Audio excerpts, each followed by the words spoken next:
Go Figure TV. Revolutionary salute. Revolutionary salute. Like, share, subscribe. Welcome to the House of Revolution. You know I'm your humble host, the Yao Mean of Revolution, and we have a World War III alert. We got a World War III alert. It is here. I have been telling y'all that for so long. It's finally here. Before we get into that, be sure to wipe your feet. That means hit the like button. You in the House of Revolution. Like, share, subscribe, support the platform, y'all. Well, we knew this day would come. They thought I was crazy. I had lost my mind every day. World War III alert.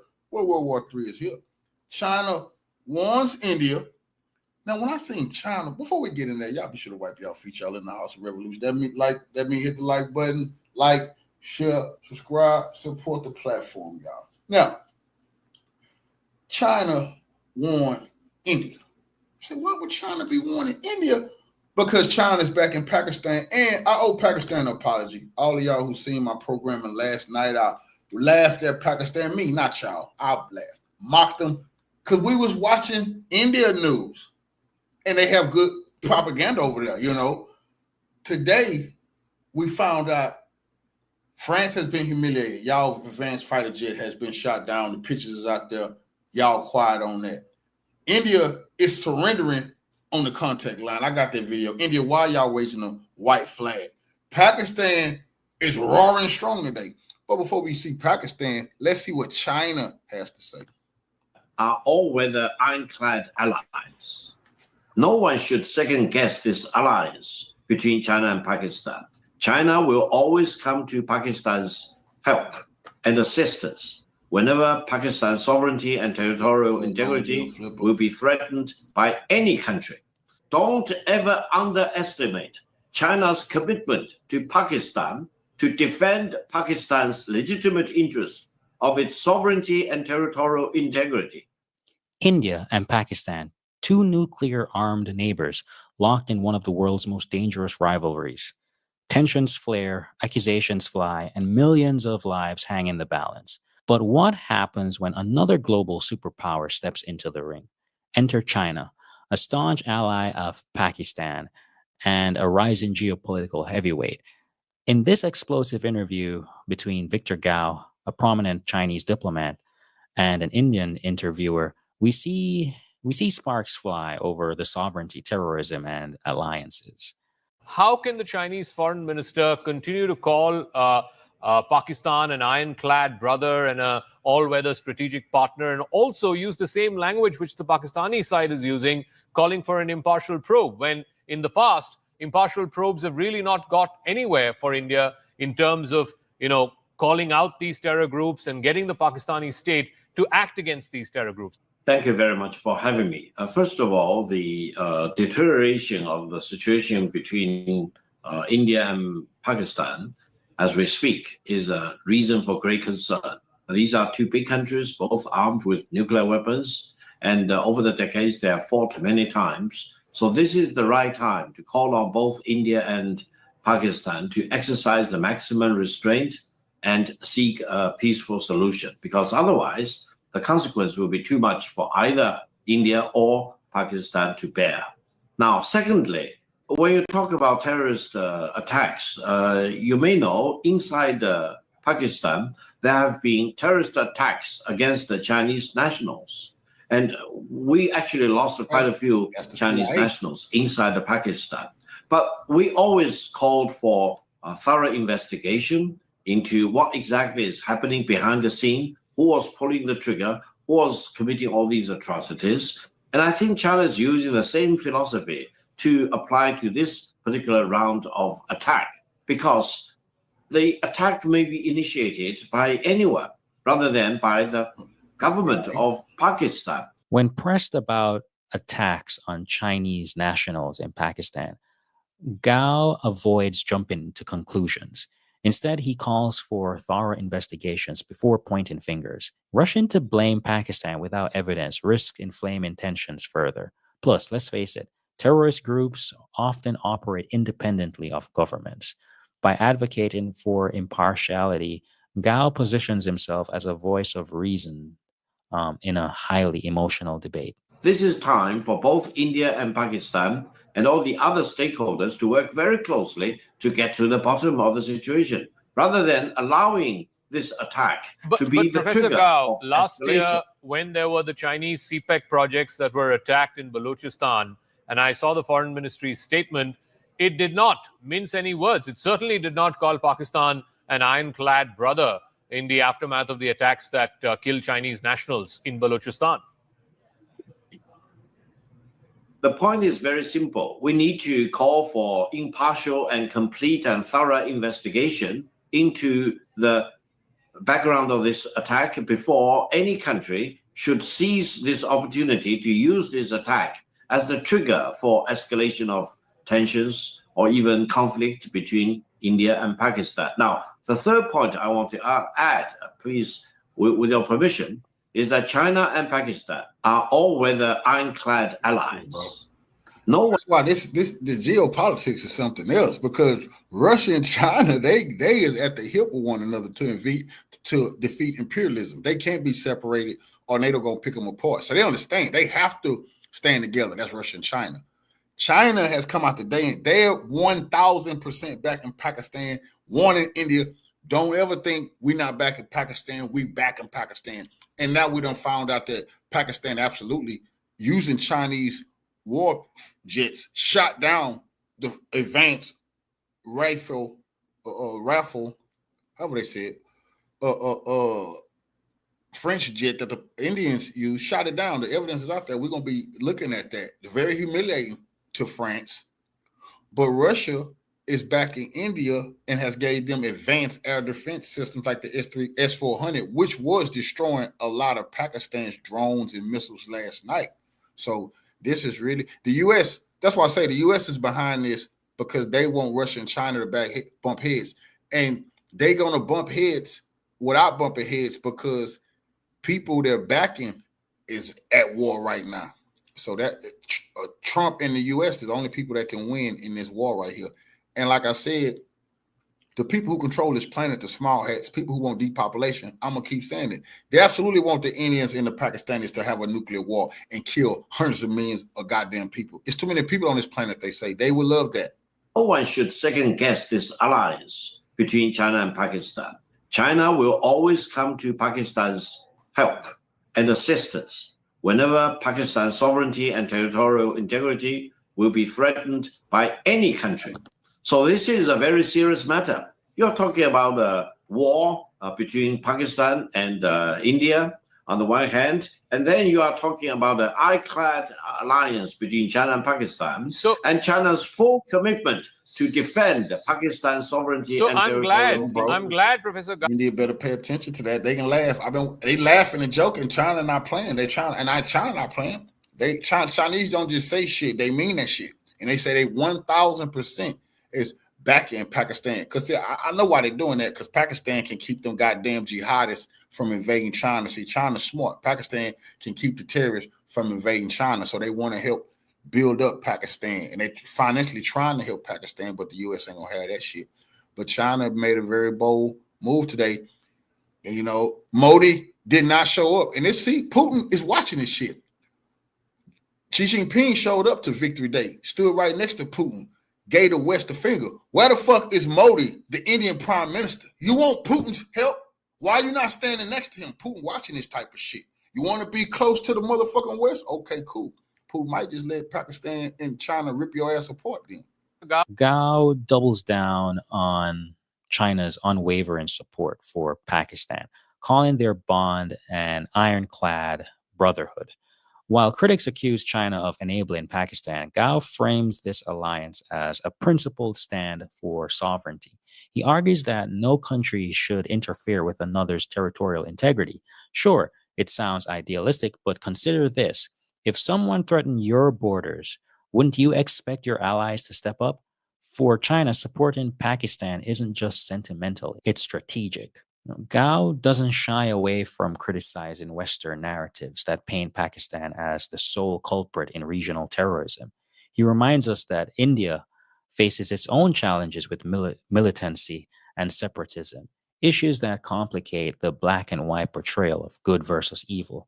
His message: let's stop oversimplifying complex problems and focus on addressing root causes instead. How you've been upfront here on our show, Professor Chalani. At least you can't fault him for hiding the Chinese game. He's upfront and he's saying that it'll come to Pakistan's defense, which is its ironclad brother. I was going through the amount of weapons that the Chinese have supplied to Pakistan. It's full of 2 pages full, from JF-17 fighter jets to Yuan-class submarines to the P-10 and P-15 missiles. Working today. I'm telling you, I got the video. India has surrendered on the contact line, waving the white flag. Pakistan said, fuck a white flag, still blew their ass up. That's crazy.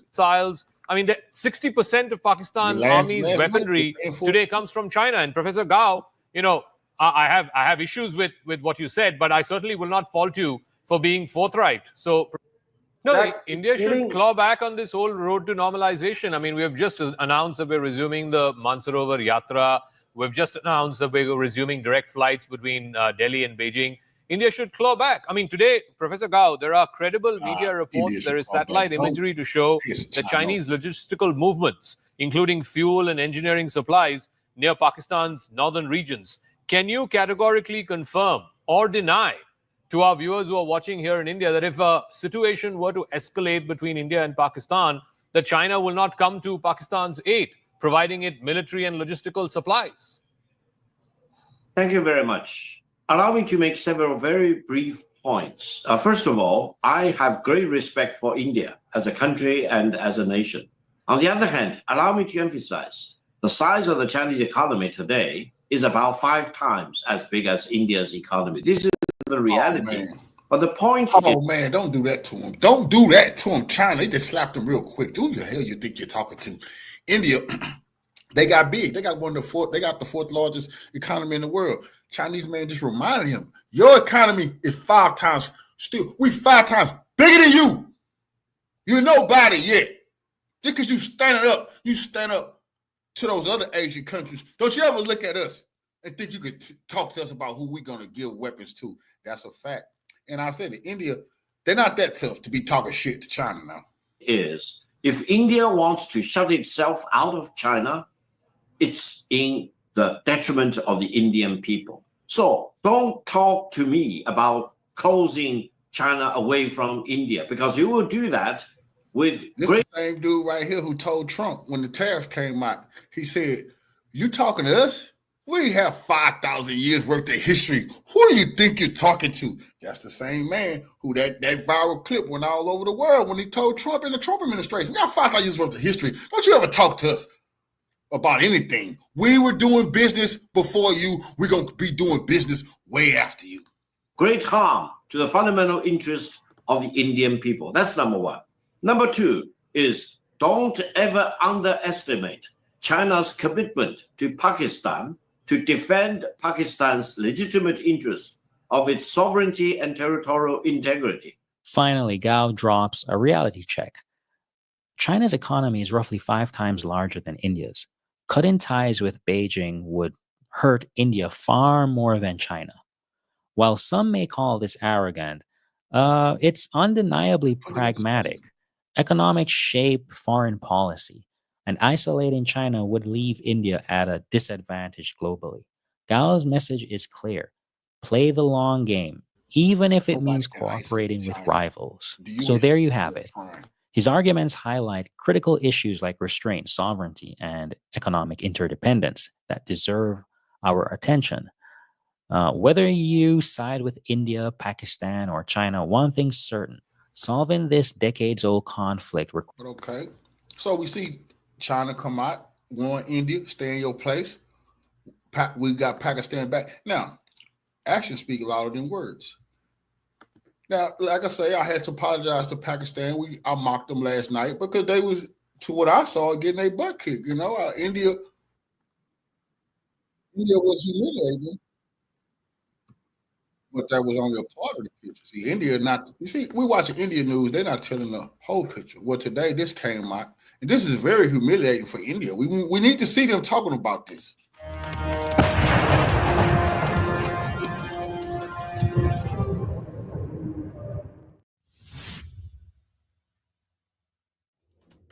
A group of Indian soldiers raise a white flag from their post, surrendering after suffering heavy casualties, as Pakistani army Now, continues come on now, India. Y'all was surrendering, bro. No, not the whole Indian army, but some of your soldiers were trying to surrender to Pakistan after Pakistan went on the assault, start pummeling them with some of these artillery, some of these Chinese artillery shells right here. to shell them with artillery along the line of control. In the early hours of May 9, 2025, an army checkpost in Bat-Tal sector of Jammu and Kashmir was targeted by Pakistani troops. Footage released on military-affiliated accounts shows a direct hit with precision, documented and undisputed, apparently a 155mm artillery shell fired from a Pakistani howitzer. Indian flag is visible in the video, and the post is destroyed in a single shot. Meanwhile, on the same day, Pakistani army swung into action using Pakistan-made SH-15 155mm self-propelled howitzer, an export version of China-made PCL-181. The artillery crews took up positions near Rawalakot Airport, where the highly accurate laser-guided air-charged howitzers delivered a befitting retaliation to Indian positions along the line of control in the mountains of Kashmir. In a limited war, SH-15 is light and fast, ideal for hit-and-run tactics. It severely disrupts Indian supply lines and forward positions with its heavy firepower. Footage captured from a Pakistan Army checkpoint and released on military-affiliated accounts on May 9th shows the final episode of the dramatic surrender at a checkpoint in Bat-Tal sector after India suffered heavy casualties, but Pakistani army continued its advance. The moment occurred this morning at 6:21, where Indian army was forced to raise the white flag after they were pounded all night along the line of control. Reportedly, 13 Indian soldiers were eliminated at this particular checkpoint due to Pakistani fire. Pakistan continues to shell Indian positions using SH-15 howitzer, with around 80 now deployed to forward positions. I said that yesterday. I say, well, see, what we saw yesterday, those that were watching my program when I was bringing this to y'all, was India showing that they shot down a bunch using Russia's air defense system, the S-400, which looked real good, but that was one side of the story. And I told you, unless Pakistan go on the ground offenses, or, you know, what they went to was the artillery shelling, they got the upper hand in the fight right now. But India was bragging about their fighter jet superiority. That has been shattered. China has came out on top. And this is going to have a ripple effect all through Europe. The French fighter jet supposed to be one of the best in the goddamn world. And they looked at China as, you know, it's just up and coming. China, if the Pakistanis use the Chinese fighter jet and down the French elite fighter jet, that's a game changer, and that's going to scare the hell out of NATO. We got that video too. We got all that. And Pakistan, see, I laughed at them. Remember I was last night there? I had to apologize because I thought they was a paper tiger, but shit, Pakistan ain't say they ain't going out like that. And they got some of the best fighter pilots in the goddamn world. See, I didn't know that. We learning this together. Y'all don't judge me. We learning together that Pakistan got some of the best fighter pilots in the motherfucking world. On May 6, 2025, Pakistan claimed it downed 5 Indian warplanes, including 3 elite Rafales, using Chinese-made J-10C fighters and PL-15 missiles. This wasn't just a military clash. It was a wake-up call. For the first time, China's next-gen air combat system proved itself in live warfare, and it changed everything. From tech dominance to global arms race shifts, what happened in the skies that day could reshape modern air power forever. Yeah, USA. The May 6th confrontation began with an Indian Air Force operation dubbed Operation Sindoor, which involved targeted airstrikes on suspected militant camps in Pakistan-administered Kashmir and parts of Punjab. Framed as a surgical and limited strike, The mission was India's attempt to neutralize threats without inviting open warfare. But Pakistan's military was already on alert. According to Foreign Minister Ishaq Dar, intelligence had flagged India's intentions hours in advance, prompting an immediate activation of Pakistan's air defense assets. What followed wasn't just retaliation, it was coordination. Pakistan scrambled a fleet of Chinese-built J-10C jets, positioning them alongside integrated early warning systems. In less than 90 minutes, Pakistan claimed to have downed 5 Indian aircraft, 3 Dassault Rafale fighters, 1 Su-30 MKI, and a MiG-29. India, predictably, dismissed these claims as disinformation, but the emergence of images showing a downed Rafale on Indian soil added fuel to the fire. A French intelligence official later confirmed to CNN that at least 1 Rafale was indeed lost in air combat. Pakistan's rules of they don't get away with that. They laughed and mocked Pakistan for days. I mocked them yesterday. Now they want to come out today after the proof come out. Pakistan said they down to shit. Why don't you tell the truth?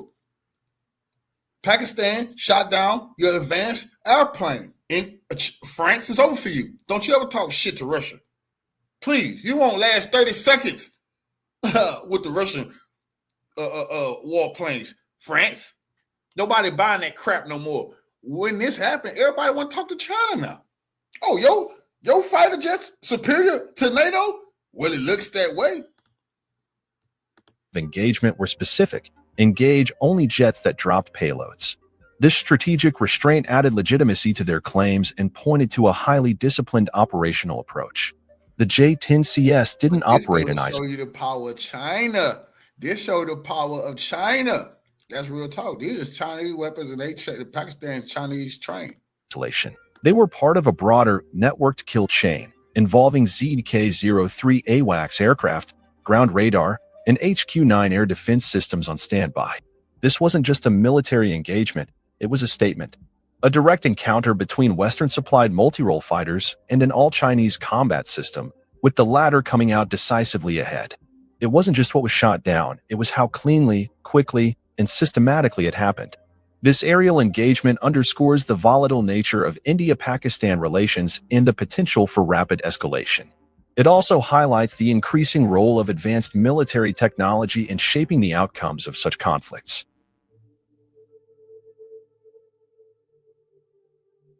At the heart of Pakistan's swift and precise retaliation was a trio of Chinese military technologies working in unison: the J-10C fighter, the PL-15 beyond visual range missile, and a fully networked electronic warfare ecosystem. This wasn't just an equipment test. It was China's first ever demonstration of a full-spectrum aerial combat system in live warfare, and it delivered. Let's start with the J-10C, a 4.5 generation multi-role fighter jet equipped with the KLJ-7A GON ASA radar, a system with a detection range of over 300 kilometers. This radar significantly outperformed the Rafale's RB-2 AA radar, which uses older gallium arsenide tech with fewer components and reduced range. According to Chinese pilots, this advantage is like fighting in the dark where only one side has night vision. The J-10C locked on first and fired first. That's where the PL-15 missile comes in. With an effective range over 200 kilometers, the PL-15 is one of the world's longest-range air-to-air missiles, equipped with its own ASA radar seeker, giving it fire-and-forget functionality at long distances. In contrast, India's Rafale fighters rely primarily on Mica missiles, with effective ranges under 80 kilometers, putting them at a significant disadvantage. But raw specs don't win wars. What made the difference here was systemic integration. The J-10CS operated in conjunction with Pakistan's ZK-03 AWACS, which could track up to 100 targets simultaneously, guiding jets with real-time battlefield data. India's older Falcon AWACS systems, by comparison, can manage about 40 targets and often suffer from limited radar horizon in mountainous terrain. Electronic warfare also played a decisive role. The J-10C is equipped with advanced jamming pods and defensive avionics, which, according to early analysis, may have blinded the Rafale's radar and IRSD systems in the critical moments of engagement. The result was clear: 5 kills with 0 Pakistani losses. And perhaps more importantly, a proof of concept for China's defense export model. The J-10C, which cost just around $40 million, stood toe-to-toe with a Rafale priced at over $240 million. This wasn't just about air superiority. It was about redefining what value for money looks like in modern warfare.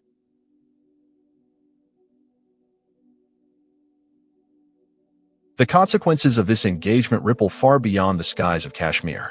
For the first time, Chinese combat systems proved themselves superior in a real, high-stakes military confrontation. The result? A profound shift in perception, not just in South Asia, but across the global defense landscape. Let's start with China. This clash was more than a sales pitch. It was a live-fire demo of Beijing's growing defense ecosystem. And it worked. The success of the J-10C and PL-15 combo is already attracting renewed interest from potential buyers in the Middle East, Africa, and Latin America, where cost-effective alternatives to US and European jets are in high demand. The value proposition is clear: lower cost, battlefield-tested, and system-integrated. For Pakistan, this was validation. Its deepening defense ties with China, long criticized by analysts as overly dependent, suddenly look smart, especially compared to India's patchwork arsenal of Western, Russian, and indigenous systems that struggle to operate seamlessly. The ability to deploy a unified, interoperable system gave Pakistan a serious edge and likely changed its air doctrine going forward.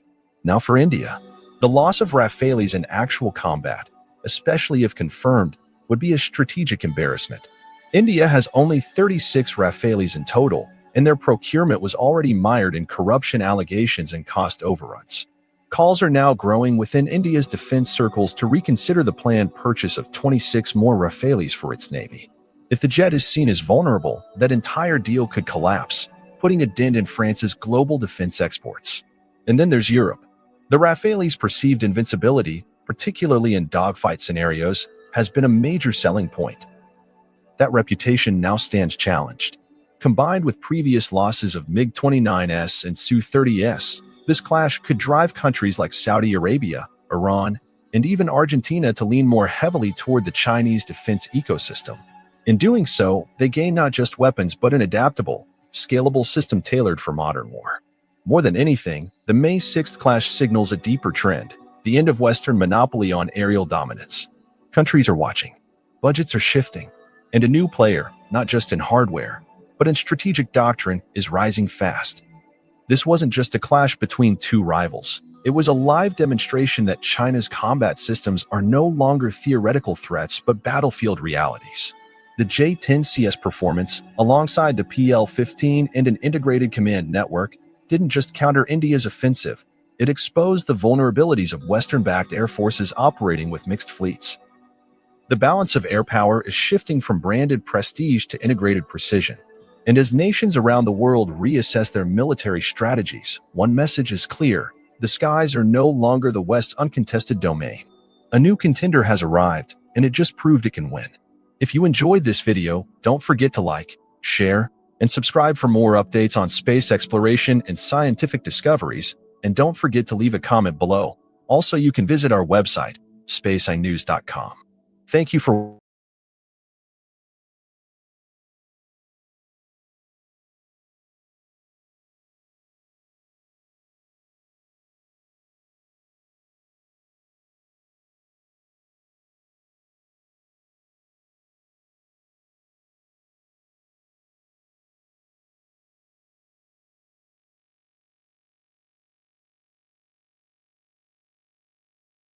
Hi, I'm Carl Zab, host to the Silk and Steel podcast.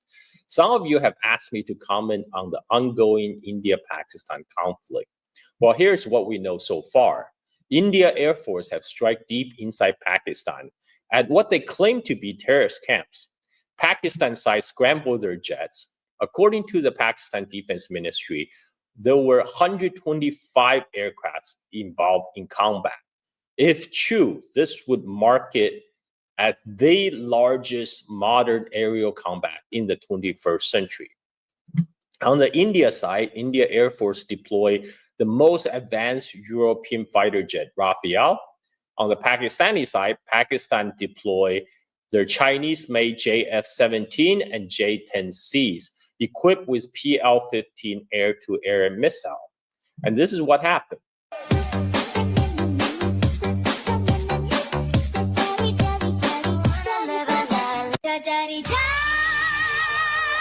Pakistan side claimed they shot down 5 Indian fighter jets, out of which at least 3 are Rafale. Now we have visual confirmation of Rafale wreckage inside India. And it turns out this is one of the first Rafale that was delivered to India back in 2020. Now, this is huge news because Rafale is one of the most advanced European fighter jet. And just 10 days before this conflict, India had announced it made a new deal with France to take additional deliveries of 26 Rafale at a total price package of $7.4 billion. That comes to about $284 million per plane. Now, compare that to the J-10C, which has unit costs about $40 to $50 million. That is a huge difference. This is a terrible news for French company Dassault Rafale, because it does irreparable reputational damage. And we have the live reaction from a Rafale salesman reacting to this news in India.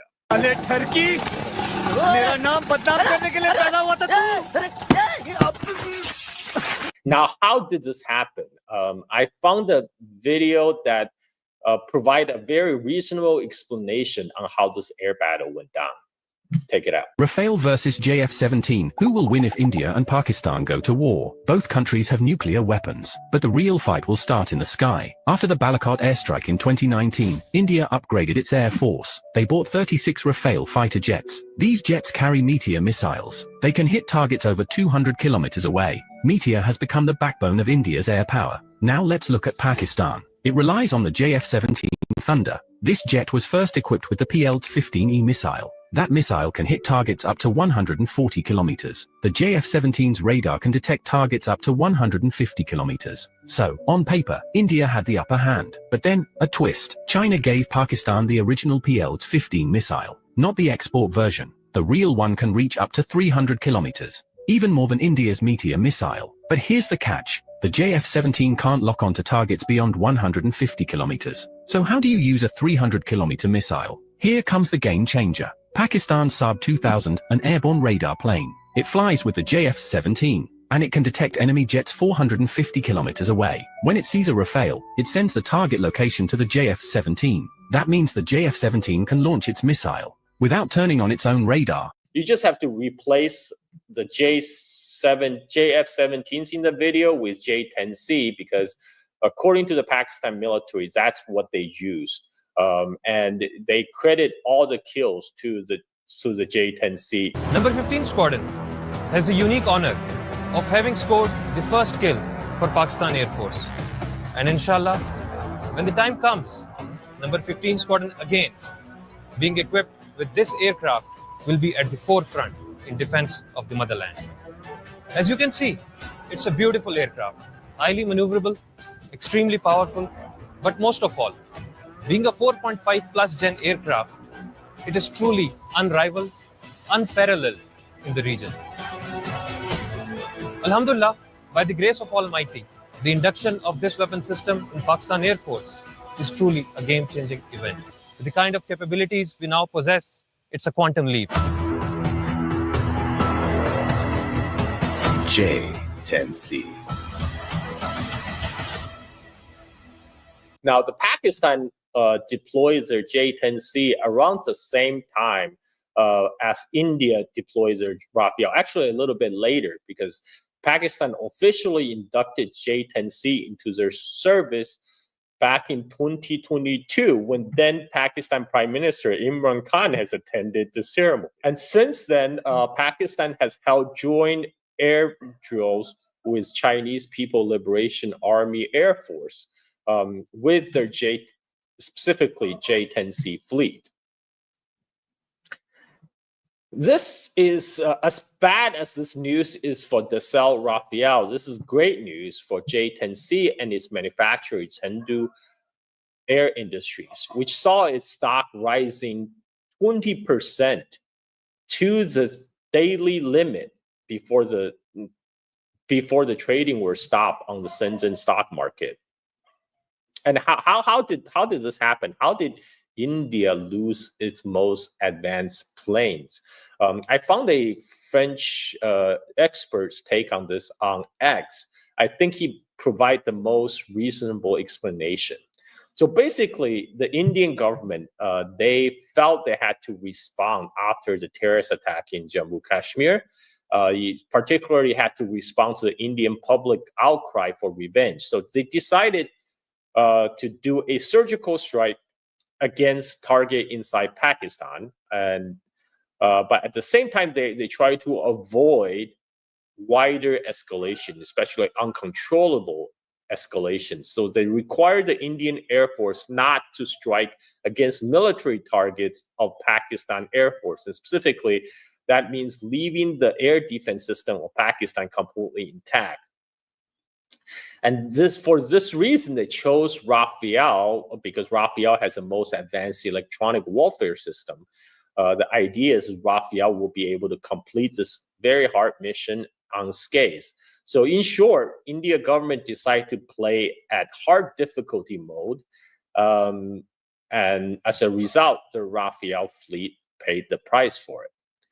Now, this obviously is a huge humiliation for the Indian Air Force. This is why they struck back the next day. But they have learned their lesson from their previous days, so they held back their man-made aircraft, instead sending a swarm of drones, specifically Israeli-made kamikaze drones against target inside Pakistan. There's reports of targets being hit around Lahore airport, Lahore being the second largest city inside Pakistan. Now, you see, Israeli drones were instrumental in the Azerbaijan victory against Armenia a couple of years ago. And India was obviously hoping to replicate that success. But the drones is only effective against opponents that do not have a modern air defense system. And this is not the case for Pakistan. Pakistan had purchased air defense system from China. And the Pakistan side claimed they shut down 25 of these Israeli-made drones, and they have the wreckage to prove it. And we can see from the markings they're indeed made in Israel. Now, what can we take away from this? It's my opinion that this conflict is very unlikely to escalate into a wider war between two nuclear powers. Because from the very beginning, India government tried to avoid escalation or wider escalation. I mean, they obviously escalated by striking Pakistan. But they tried to hold their air force back. And now that obviously didn't work. There is already escalation.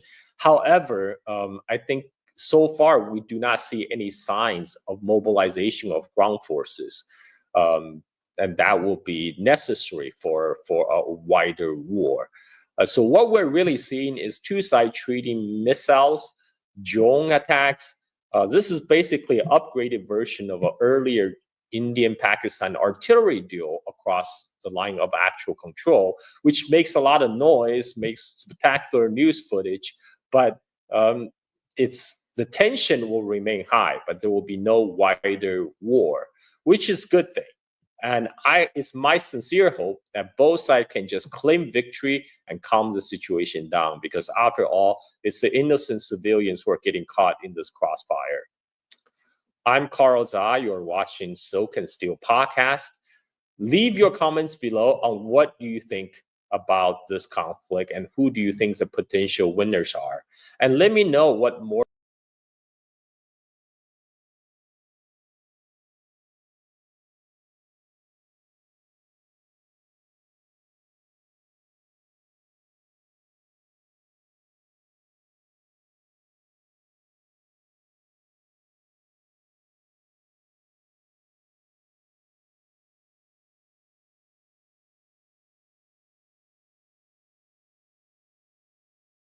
Indian foreign minister told more than a dozen. Good day. So military tensions have increased between India and Pakistan in recent weeks, following a terrorist attack in the Indian-controlled parts of the state of Kashmir. Pakistan and India have been locked in a long-standing dispute over the ownership and control of the states of Jammu and Kashmir, a Muslim-majority territory in the north of the border between the two countries. Following the attack, India immediately blamed Pakistan for the terrorist incident and responded with an airstrike on Pakistani-controlled Kashmir with missiles on Wednesday. As of right now, the death toll from the Indian airstrike had risen to 31 dead and 46 injured on the Pakistan side. According to India, they had not targeted Pakistan military installations or military units. The Indian foreign minister told more than a dozen foreign envoys in New Delhi that if Pakistan responds, India will respond, fueling fears of a larger military conflict in one of the most dangerous and potentially explosive flashpoints in South Asia between two nuclear-armed powers. However, it appears that Pakistan did respond. In fact, Pakistan claimed that it had used the Chinese-origin J-10C fighter jets against the Indian Air Force in a brief aerial combat encounter on Wednesday in response to the airstrikes. Pakistan's Prime Minister Shehbaz Sharif said that the country's military has shot down 5 Indian aircraft on Wednesday in the latest armed conflict over Jammu and Kashmir and other disputed regions along the South Asian neighbor's border. The Indian side, for their part, has yet to comment on the Pakistani claim. They had not admitted to the loss of any military aircraft. However, it's important to note that India has not denied the claims, reinforcing the credibility of the Pakistani claims. Separately, Pakistan's foreign minister separately told parliament that the Chinese-origin J-10C shot down the Indian warplanes, with 3 out of the 5 aircraft being the Rafale fighter jet, the latest and the most advanced fighters that India had imported from France. Reportedly, the American broadcaster CNN had got hold of an anonymous French intelligence official who confirmed that at least one of the Rafales operated by India had been shot down by Pakistan, and that they are currently determining if more than one Rafales had met the same fate. Therefore, according to French intelligence, it's entirely possible that Pakistan had indeed shot down 3 Rafales with the J-10C. Adding to the weight of evidence are local media reports from India from the Punjab province. Reportedly, debris from the Chinese PL-15E air-to-air missiles were also found nearby where the aerial combat encounter reportedly took place. So there are physical evidence that the firing of the PL-15E missiles took place, reinforcing the likelihood that the Rafales were shot down by Pakistan's beyond visual range air-to-air missiles. The PL-15E is the export version of the Chinese PL-15 beyond visual range air-to-air missile used by the PLA Air Force. That's crazy. The PL-15 They was has in a like World War II having a dog fight, plane versus plane. That's crazy. And Pakistan shot their bitch ass down.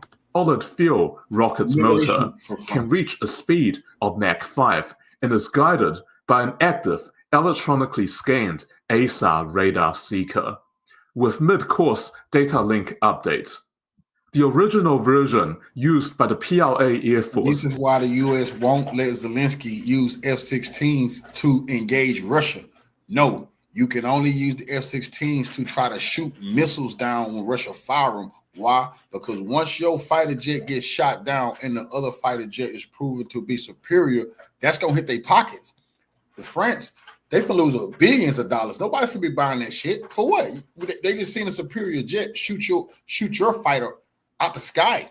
No, they're going to talk to China now. And that's why the U.S. do not allow their planes to be used so openly like this, because it can happen to you.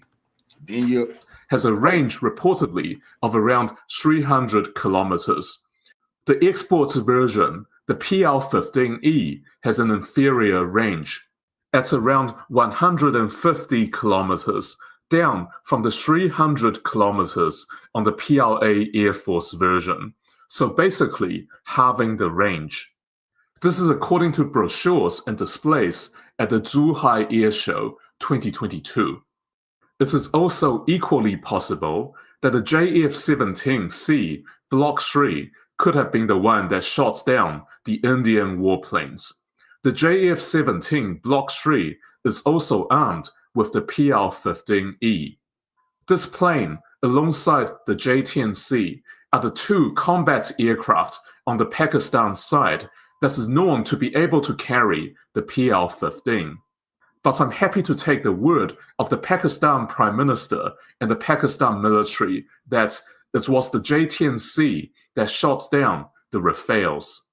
We have here some picture of the debris from the PL-15E missiles that were used in the aerial combat by the Pakistan planes. For example, we have here the ASAR seeker disk of a PL-15, which will no doubt be analyzed by the Indian military. But just what sort of information can they possibly gather from these debris? I'm not sure. Just to add to the weight of physical evidence, we have here a piece of the tail fin of an Indian Rafale fighter with the serial number BS001.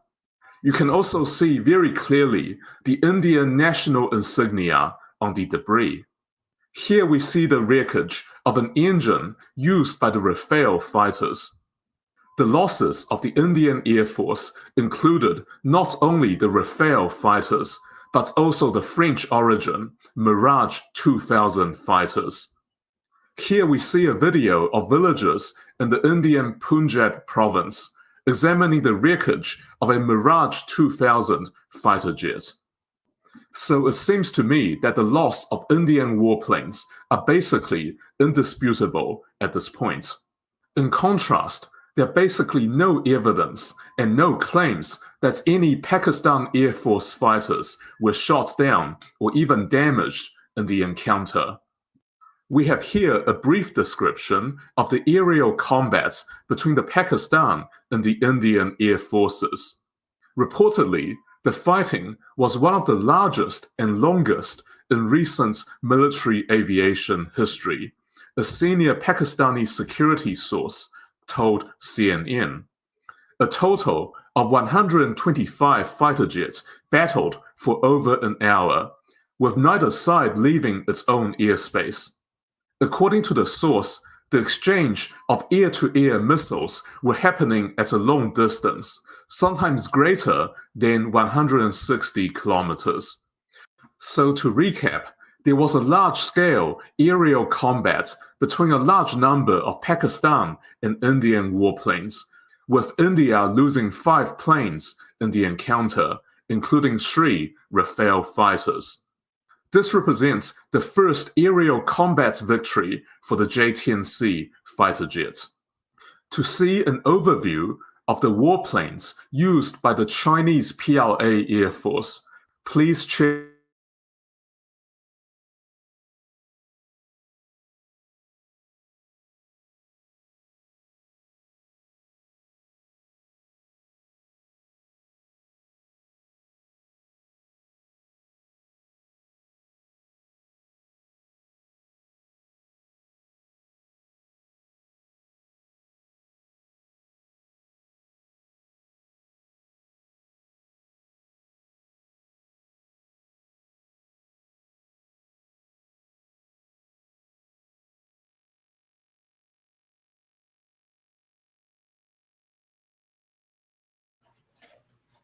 For the first time, Chinese-built Pakistani fighter aircraft engaged and downed at least 2 Indian military jets in a live dogfight. This unprecedented aerial battle pitched Pakistan's Chengdu J-10 against India's French-made Rafale, offering a real-world test of modern air-to-air missiles and pilot skill. Military analysts around the globe seized upon this encounter as a window into the future of air warfare. In the span of a few intense minutes, weapons that had only been trialed in exercises were thrust into genuine combat, and every tactic, sensor reading, and missile launch was caught on radar and scrutinized by expert eyes. At the heart of this clash were two rival missiles, China's PL-15 Beyond Visual Range Air-to-Air Missile and Europe's Meteor Radar-Guided Air-to-Air Missile, developed by MBDA. Social media images appeared to show a detached seeker from a meteor, hinting at a near-miss scenario, while the PL-15's active radar seeker boasted a potential reach that could redefine engagement envelopes. Yet questions remain. Was Pakistan operating the export version of the PL-15 or the longer-range variant used by China's own Air Force? What configuration of Meteor did the Indian Rafale carry, and how much operational training had each pilot received? Separating pure technical performance from the fog of war is essential, and arms firms and air warfare communities are racing to audit every fragment of data emerging from this confrontation. Defense specialists from Washington to Beijing are combing through radar logs and infrared tracks, hungry for ground truth on what worked and what did not. Douglas Berry of the International Institute for Strategic Studies highlights that this engagement offers a direct comparison between China's most advanced missile and the West's leading counterpart. The United States, already focused on the PL-15 as a key threat, is monitoring Pakistan's live-fire results to refine tactics and adjust priorities in the Indo-Pacific region. European defense firms, meanwhile, are keen to assess whether the Meteor needs a midlife upgrade in propulsion or guidance. Even as official confirmations remain scarce, Dassault Aviation and MBDA have declined comment amid a French public holiday. The intelligence gleaned here could shape procurement and development decisions for years. Despite the intense interest, crucial details are still murky. Reports conflict over which missile seeker actually hit or missed its target. Pilot training regimes differ significantly between the two air forces, and operational factors such as rules of engagement, mission planning, and electronic warfare support all influence outcomes. Byron Callan of Capital Alpha Partners emphasizes that separating kit performance from human and tactical variables is notoriously difficult. What emerges from this dogfight may tell us as much about electronic countermeasures and cockpit systems integration as it does about raw missile capability. U.S. arms companies already receive continuous feedback from the war in Ukraine. Now Europe's suppliers to India and China's partners with Pakistan will add this event to their own live-fire dossiers. In response to the growing capabilities of missiles like the PL-15, Lockheed Martin is developing the AIM-260 Joint Advanced Tactical Missile to extend beyond visual range reach for United States fighters. European nations are exploring enhancements to the Meteor, though progress has been measured. In March, a contract awarded to Boeing aimed to produce a new generation of stealth-enabled, sensor-rich fighters for the U.S. Air Force, reflecting a broader shift in priorities toward China. As militaries digest the lessons of this dogfight, future conflicts over Taiwan or elsewhere in the Indo-Pacific will be fought with tactics and technologies directly informed by the skies above South Asia on that pivotal May 8th encounter. The first-hand data from this dogfight is already reshaping how air forces train their aviators. Flight schools are reviewing engagement footage to refine beyond visual range tracking drills and radar management under combat stress. Emphasis will shift toward mastering missile cooldown times, seeker acquisition in electronic warfare environments, and executing high-G maneuvers to evade active radar homing. Ground-based simulators will incorporate real-world pulse Doppler radar signatures captured during the engagement to help pilots distinguish between genuine target returns and countermeasure decoys. As aircrews analyze the live-fire exchanges of the PL-15 and Meteor, tactical briefs will prioritize missile selection based on standoff distance and rules of engagement. This live event underscores that modern air combat is as much about systems integration and split-second decision-making as it is about raw speed and agility. News of Pakistan's success with the J-10 and PL-15 is accelerating procurement deliberations across South Asia. Governments evaluating future budgets will weigh the cost-effectiveness of upgrading existing fleets against buying entirely new platforms equipped with advanced beyond visual range weapons. Indian acquisitions teams are likely to revisit follow-on orders for Rafale fighters and strengthen partnerships with European missile developers to secure the latest Meteor variants. Meanwhile, neighboring states without either platform may fast-track their own fighter replacement programs or explore multi-role combat aircraft options armed with comparable missile technology. The ripple effects extend beyond air forces. Defense ministries, parliamentary committees, and strategic think tanks will all debate how to balance pilot training, spare parts logistics, and sensor fusion capabilities to stay competitive in a rapidly evolving aerial battle space. This encounter marks a turning point in how air power is conceptualized for potential conflicts over Taiwan and the wider Indo-Pacific. Strategists will incorporate lessons on missile engagement windows and sensor emissions into network-centric warfare plans, emphasizing cooperative targeting between fighters, airborne early warning aircraft, and ground-based radars. Doctrine papers are being updated to integrate dynamic kill chain assessments, where live engagements inform real-time adjustments to sortie rates, refueling schedules, and electronic intelligence sharing. The clash also highlights the growing importance of integrated air defense suppression, as even the most advanced fighter must rely on escort jammers and decoys to break through sophisticated surface-to-air missile shields. As air forces digest these developments, future skirmishes will be fought with concepts of operation honed on the windswept heights of the Himalayas and the night skies above Punjab. In the wake of this encounter, defense establishments are forging tighter channels for intelligence exchange and cooperative research. Western and Indo-Pacific partners are convening to pool radar signature libraries, missile performance logs, and engagement debriefs, ensuring that lessons learned feed directly into joint exercises and wargames. Defense laboratories from multiple nations are now racing to replicate the PL-15 seeker algorithms and the Meteor's propulsion characteristics in controlled trials, aiming to identify vulnerabilities and inform countermeasure development.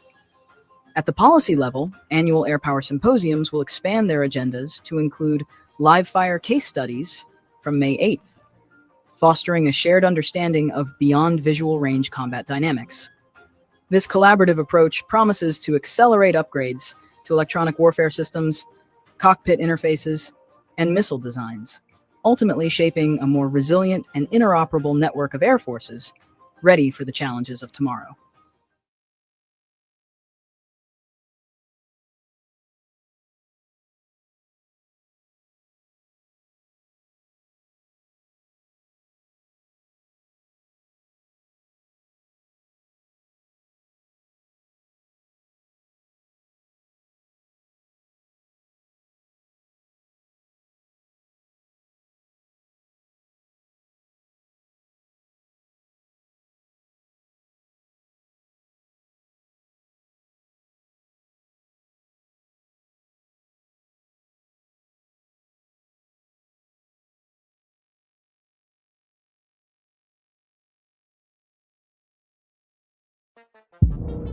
India and Pakistan have been bombarded by both sides with loitering ammunitions. India operates the Russian-made S-400 air defense system, while Pakistan has acquired the HQ-9 from China. They're quite similar, as the HQ-9 was a reverse engineered by China based on the Russian S-300 missile defense system. We'll also explore the role of the S-400, which is designed to counter high-speed, high-altitude threats, such as jets and ballistic missiles, while the shorter-range Akash system is intended for engaging low-flying, slower-moving targets like helicopters and drones. More details all in the video ahead. Following Operation Sindoor, Pakistan reportedly deployed swarm drone tactics in a strike targeting an Indian military installation. The assault extended beyond a single site, with key military installations in several strategic cities coming under attack, including Awantipora, Srinagar, Jammu, Pathankot, Amritsar, Ludhiana, and even as far as Bhuj. Pakistani forces orchestrated a coordinated multi-wave offensive that involved both drones and missiles, marking a significant escalation in cross-border hostilities. In response to the growing aerial threat, India activated its advanced Russian-made S-400 missile defense system, which is specifically designed to intercept high-speed, long-range missiles. Complementing this was the deployment of India's indigenous Akash missile system, engineered to effectively target slower-moving threats such as loitering munitions and drones. These two systems worked in tandem, creating a layered defense network capable of responding to a wide range of aerial threats. While the S-400 is tailored to neutralize larger and faster ballistic or cruise missiles, the Akash system serves a critical role in countering lower-speed targets, including swarming drones and low-altitude ammunition. Together, they underscore India's strategic focus on maintaining versatile air defense capabilities amid an increasingly complex threat environment. Akash is a supersonic missile capable of flying at speeds up to Mach 2.5. That's more than 2.5 times the speed of sound. With a range of 25 to 30 kilometers, it can engage targets long before they pose a threat.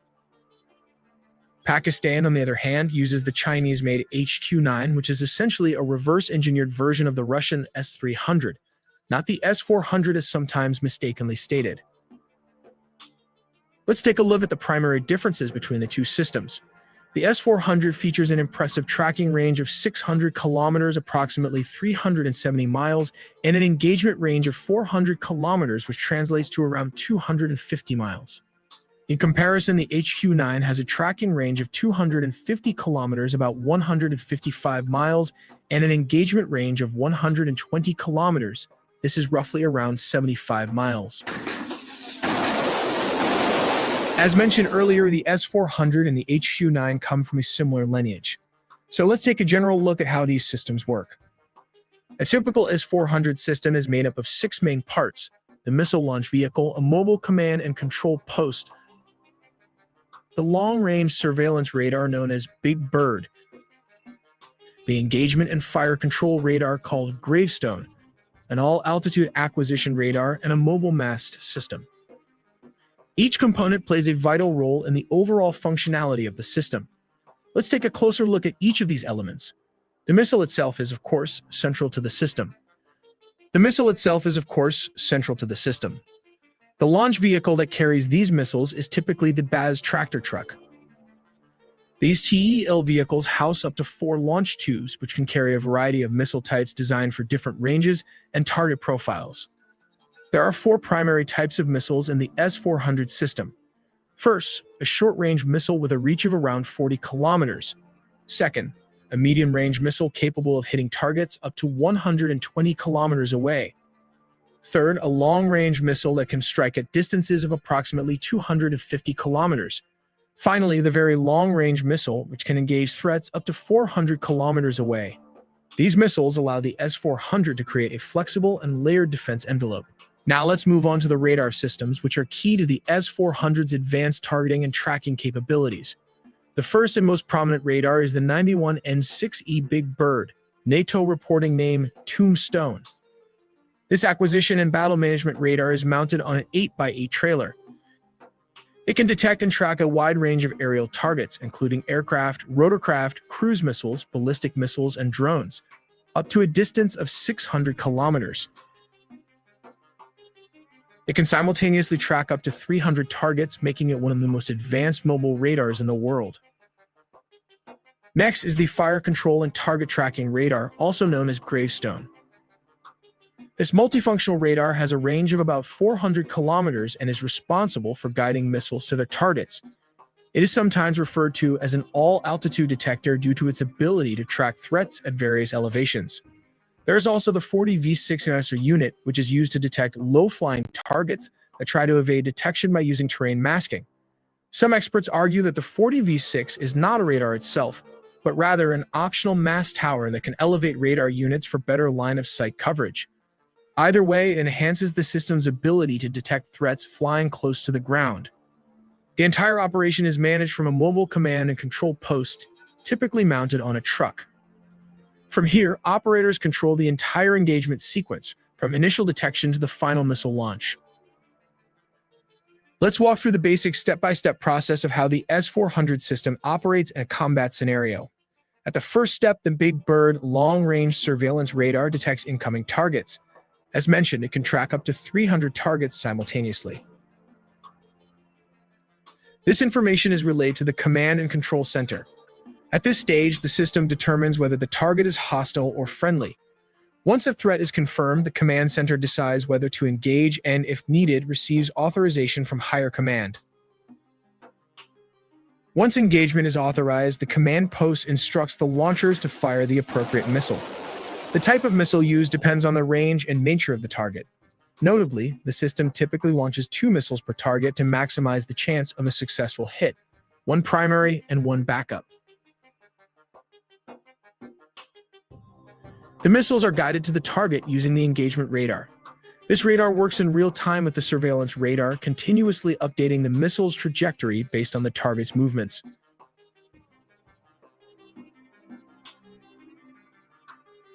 At step 5, for low-flying threats, such as cruise missiles or drones trying to avoid detection, the mobile mass system comes into play. It can detect these targets even when they're flying under radar coverage and allows the command post to initiate a missile launch with mid-range interceptors to neutralize them. In terms of capacity, the S-400 system can track up to 300 targets at once, engage 60 to 80 of them simultaneously, and guide up to 160 missiles in flight. Considering it usually launches 2 missiles per target, this capacity makes it highly effective in high-intensity combat environments. Of course, no system is without limitations. While the S-400 is formidable, especially against poorly coordinated or unprepared attacks, its effectiveness is still influenced by the weapons mix deployed alongside it.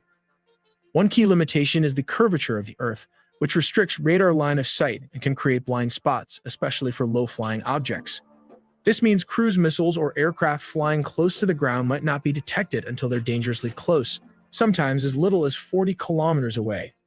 Despite these drawbacks, the S-400 remains one of the most advanced and versatile air defense systems in the world. We also make original engineering content, so please subscribe and hit the notification bell for more videos.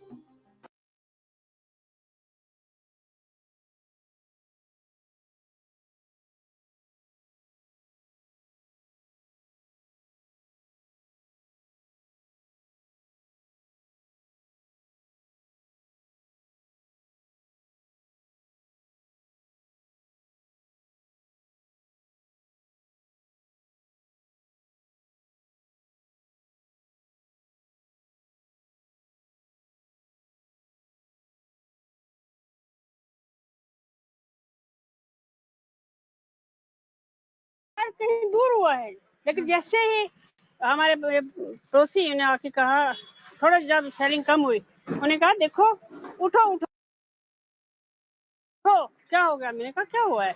मैं अपनी नमाज में मसरूफ थी, सजदे में थी कि हमें सोचा कहीं हम उड़ गया। जब बाहर देखा तो ये था, बहुत बुरा हाल। ऊपर भी बहुत बड़ा नुकसान हुआ है। हमारी वॉशिंग मशीन एक जगह से हमारी बारियों की जो कुंडियां वो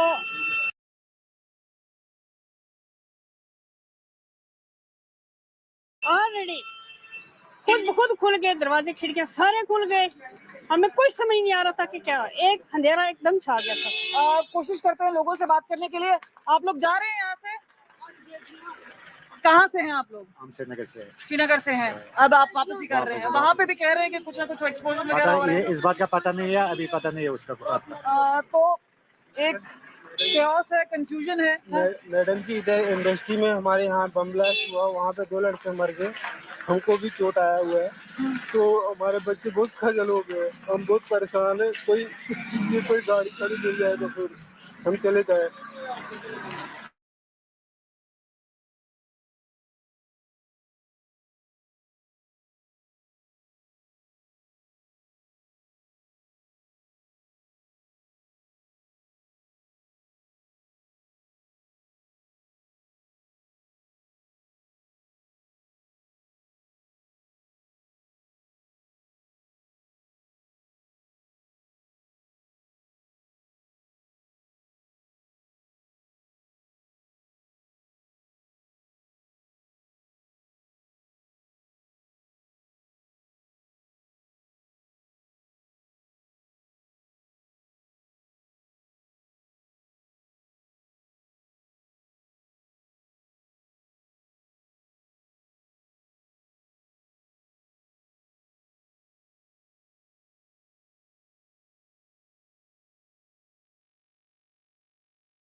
I want to spend some time understanding and trying to understand the Pakistani mind, and I'll do it extempore, because while we look at all the military procedures, we must also have some sense of how the Pakistanis are thinking. Now, point number one, the Pakistanis, in terms of putting pressure on their government, are at an all-time high. There are lots of things being said about Asif Munir. There are lots of things said about Shehbaz Sharif. And this is the question that's being asked. This soundbite I want to play first is that of Imran Khan's sister Alima Khan, who has raised serious questions about the claims of Shehbaz Sharif about shooting down Indian jets, and has also said, how is it that Indian aircraft came in and carried out such a big attack inside Pakistan?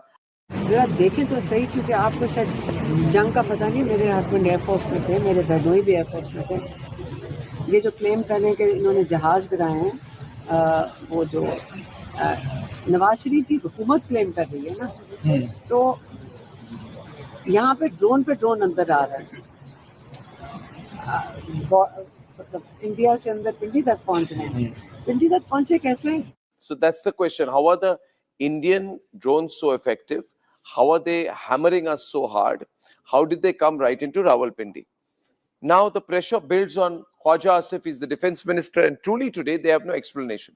So Khwaja Asif, the defense minister of Pakistan, came out with a completely weird explanation where he said that we could not target the Indian drones because of a technical reason. If we had targeted the drones, then our air defense units' locations would have got leaked. It makes absolutely no sense, not even to a layman, ladies and gentlemen. But hear him and hear how ludicrous this statement is sounding when it is being made on the floor of the Pakistan Assembly. कल का जो drone हमला हुआ, वो drone हमला basically हमारी जो locations हैं उसको डिटेक्ट करने के लिए जो है किया गया। एक टेक्निकल चीज है जिसको मैं उस तरह एक्सप्लेन नहीं कर सकता, और इसलिए उनको इंटरसेप्ट ना किया गया ताकि हमारी लोकेशंस जो हैं वो लीक ना हो या वो लोकेट ना हो, और जब वो एक सेफ लिमिट पे आए तो हमने उनको मार कराया। And now he comes under more pressure and he says, what happened to your lines of defense? At this point, Khwaja Asif, the Pakistani defense minister, makes a major admission. He says that our second line of defense are in our madrasas.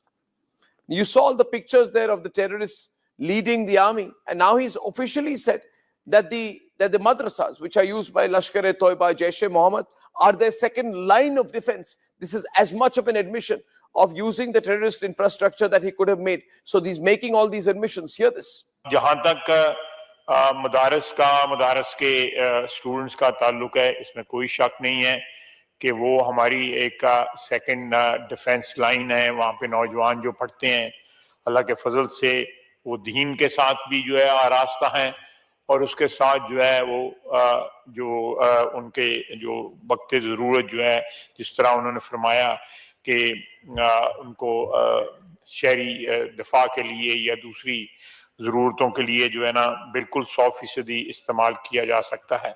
Now, this is the second point that he's making, and it's because of bumbling statements like this. Somewhere where he reveals, somewhere where he makes a stupid comment about why they couldn't take on the Indian army, and our targeting of various Pakistani locations on the intervening night of 6th and 7th, they're coming under pressure. I will now play what you may not believe, but Pakistani lawmakers, senators, members of the National Assembly are standing in the assembly and saying that our Prime Minister is a coward. He's a buzdil. He's a gidar, which is colloquial for jackal. The kind of statement I'm going to play now, ladies and gentlemen, completely exposes the standing of the government of Shehbaz Sharif today. Hear this. पता नहीं कौन सा कायद वो India के इन मामलात के ऊपर एक स्टेटमेंट नहीं आई। जनाब डिप्टी स्पीकर साहब, मुझे टीपू सुल्तान के वो एक कॉल याद आ रहा है कि अगर एक लश्कर जिसका सरदार शेर हो और उसके साथ लश्कर में गीदड़ हो तो वो शेरों की तरह लड़ते हैं।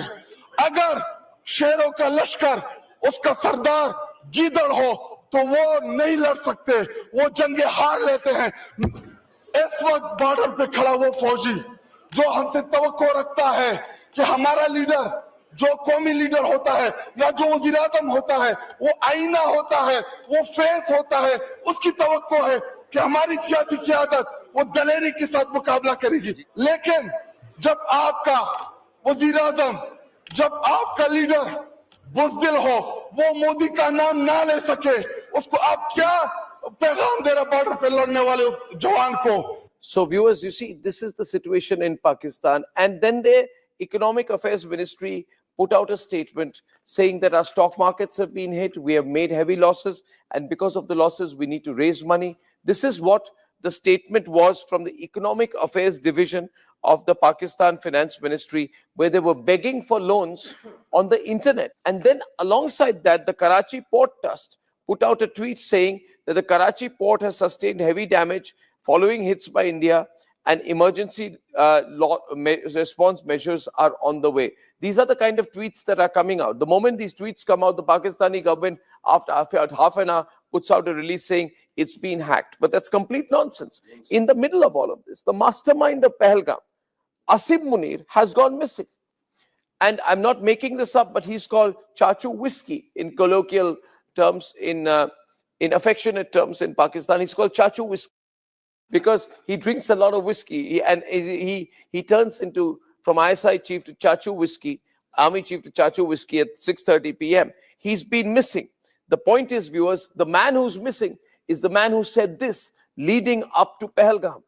He said this, and after saying this, after instigating everything, he's gone missing. Here's a quick reminder of what he'd said. The man who's gone missing, this is what he said 1 month back. Well, our forefathers, they thought that we are different from the Hindus in every possible aspect of life. Our religion is different. Our customs are different. Our traditions are different. Our thoughts are different. Our ambitions are different. That was the foundation of the two-nation theory that was laid there. That we are two nations. We are not one nation. In the same speech, Asif Munir also had said that Baluchistan can never be touched. But in any case, today, all across Baluchistan, Quetta has been vacated by the Pakistani army. 2 corps have been moved away to the eastern border with India. The Baluch are reminding the Pakistanis of what the Bangladeshis had done to them. Look at this ridicule that is being thrown at the Pakistani army by Akhtar Mangal, leading Baluch leader. बंगालियों ने जो कुछ आप लोगों के साथ किया वो कितनी नस्ल तक आपको याद है? शुरू तो याद करो ना। दुनिया की जंगी तारीख में 90,000 फौजियों ने जो इकट्ठे हथियार नहीं डाले जो आपकी फौज ने डाले, ये भी अपनी निसाब की किताबों में डाल दें कि आपकी आने वाली 10 नस्लें वो भी पढ़ें। अपनी निसाब की किताबों में ये भी डाल दें कि उन 90,000 फौजियों के न सिर्फ हथियार बल्कि उनकी पतलूनें भी आज दिन तक वहां पे टांगी हुई हैं। And while the battle intensifies, as per this video, which has been released by the Baluch Liberation Army, 14 Pakistani army soldiers have died. This has happened in Baluchistan's Kachhi district when their vehicle was hit by an IED. That's the kind of precision strikes that the Baluchis are having on them. There are continuous attacks on the Pakistani army. So, viewers, why am I telling you all this? That when you see these little drone games that the Pakistanis are trying to play with us, we must remember, we have not even opened our cards yet. But we are letting the Pakistanis exhaust theirs. And then we'll do what we were meant to do and what we have to do.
Here we go.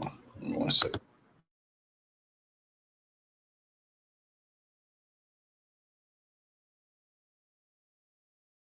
Newest Pasha, the newest Sultan. The problem with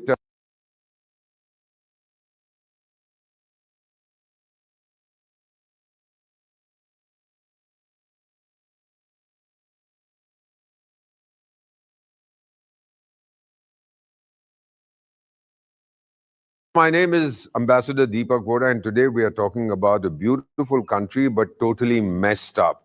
You've probably heard its name. It's called Turkey. I'm not referring to the bird Turkey, but to the country Turkey. Now it's called Turkiye. They've changed their name because people used to laugh and talk about cold Turkey and so on. Turkey at the moment is ruled by a hardcore Islamist, a fellow called, I call him Adha Darban, although his name is Erdogan.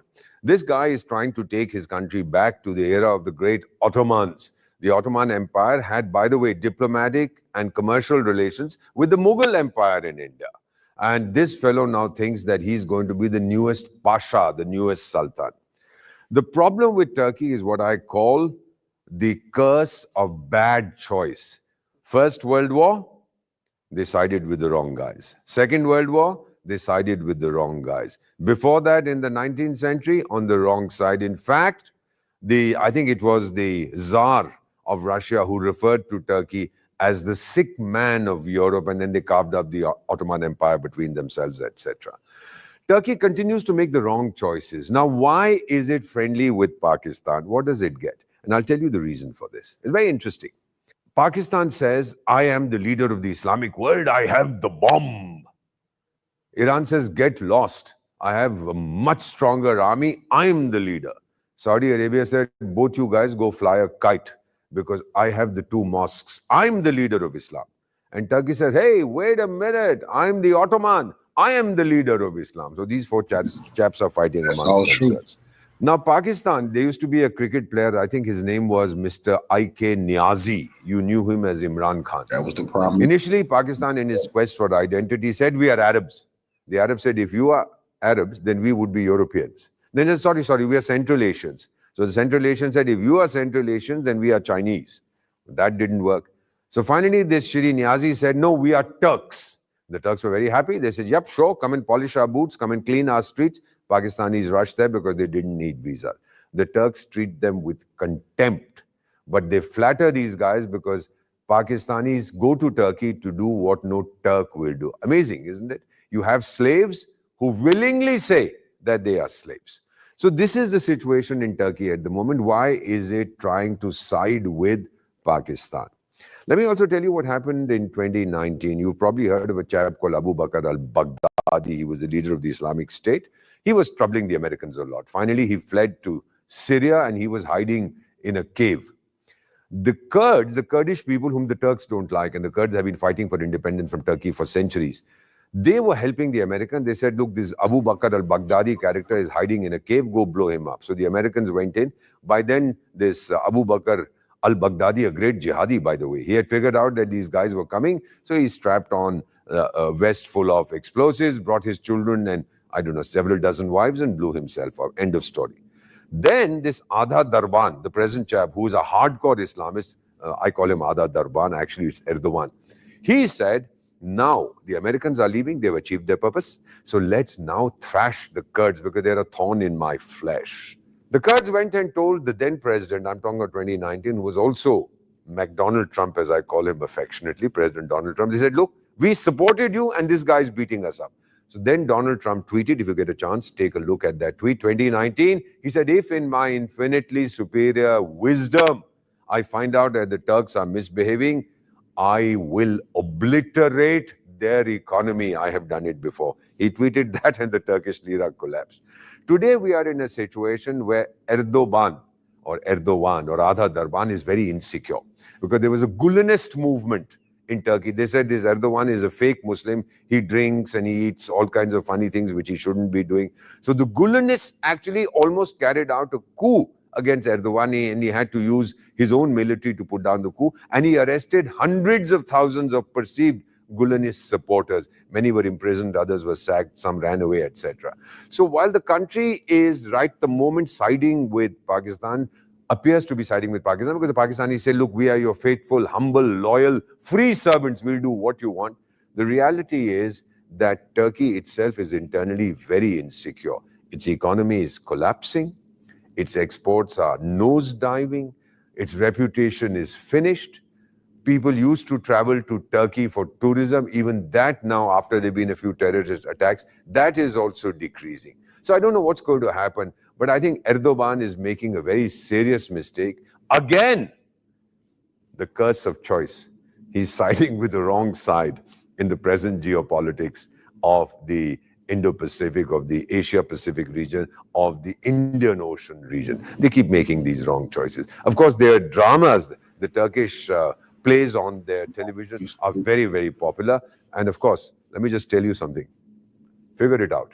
A lot of the scripts of their plays are based on films made by our Mumbai fellows, what we call Bollywood. Our Bollywood films are insanely popular in Turkey. So, my assessment to conclude is Turkey is making a mistake. It's going to be very difficult to persuade this buffoon that he shouldn't be doing this. He's going to come. He sent a ship there when the Pakis begged him to send a ship to Karachi, saying in 1971, the Indian Navy had blasted Karachi. Well, we sailed out again. We sent a message saying that you shouldn't be doing these funny things. We'll blast you. And of course, the warship that Turkey sent, it ran away very quickly. So, Mr. Adha Darban, if you are listening to me, get the hell out of our region. You don't want to mess around with me. I will obliterate you. I don't want to do it in a couple of days. Go away. Go and do what you have to. Go fight the Greeks. Go fight whoever else you want to fight. But don't mess around in my region. And forget about the chaps you are supporting. They are going to be infinitely ungrateful to you. In diplomacy and international relations, there's no such thing as gratitude. That's the first lesson we are taught.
this projectile, if not more.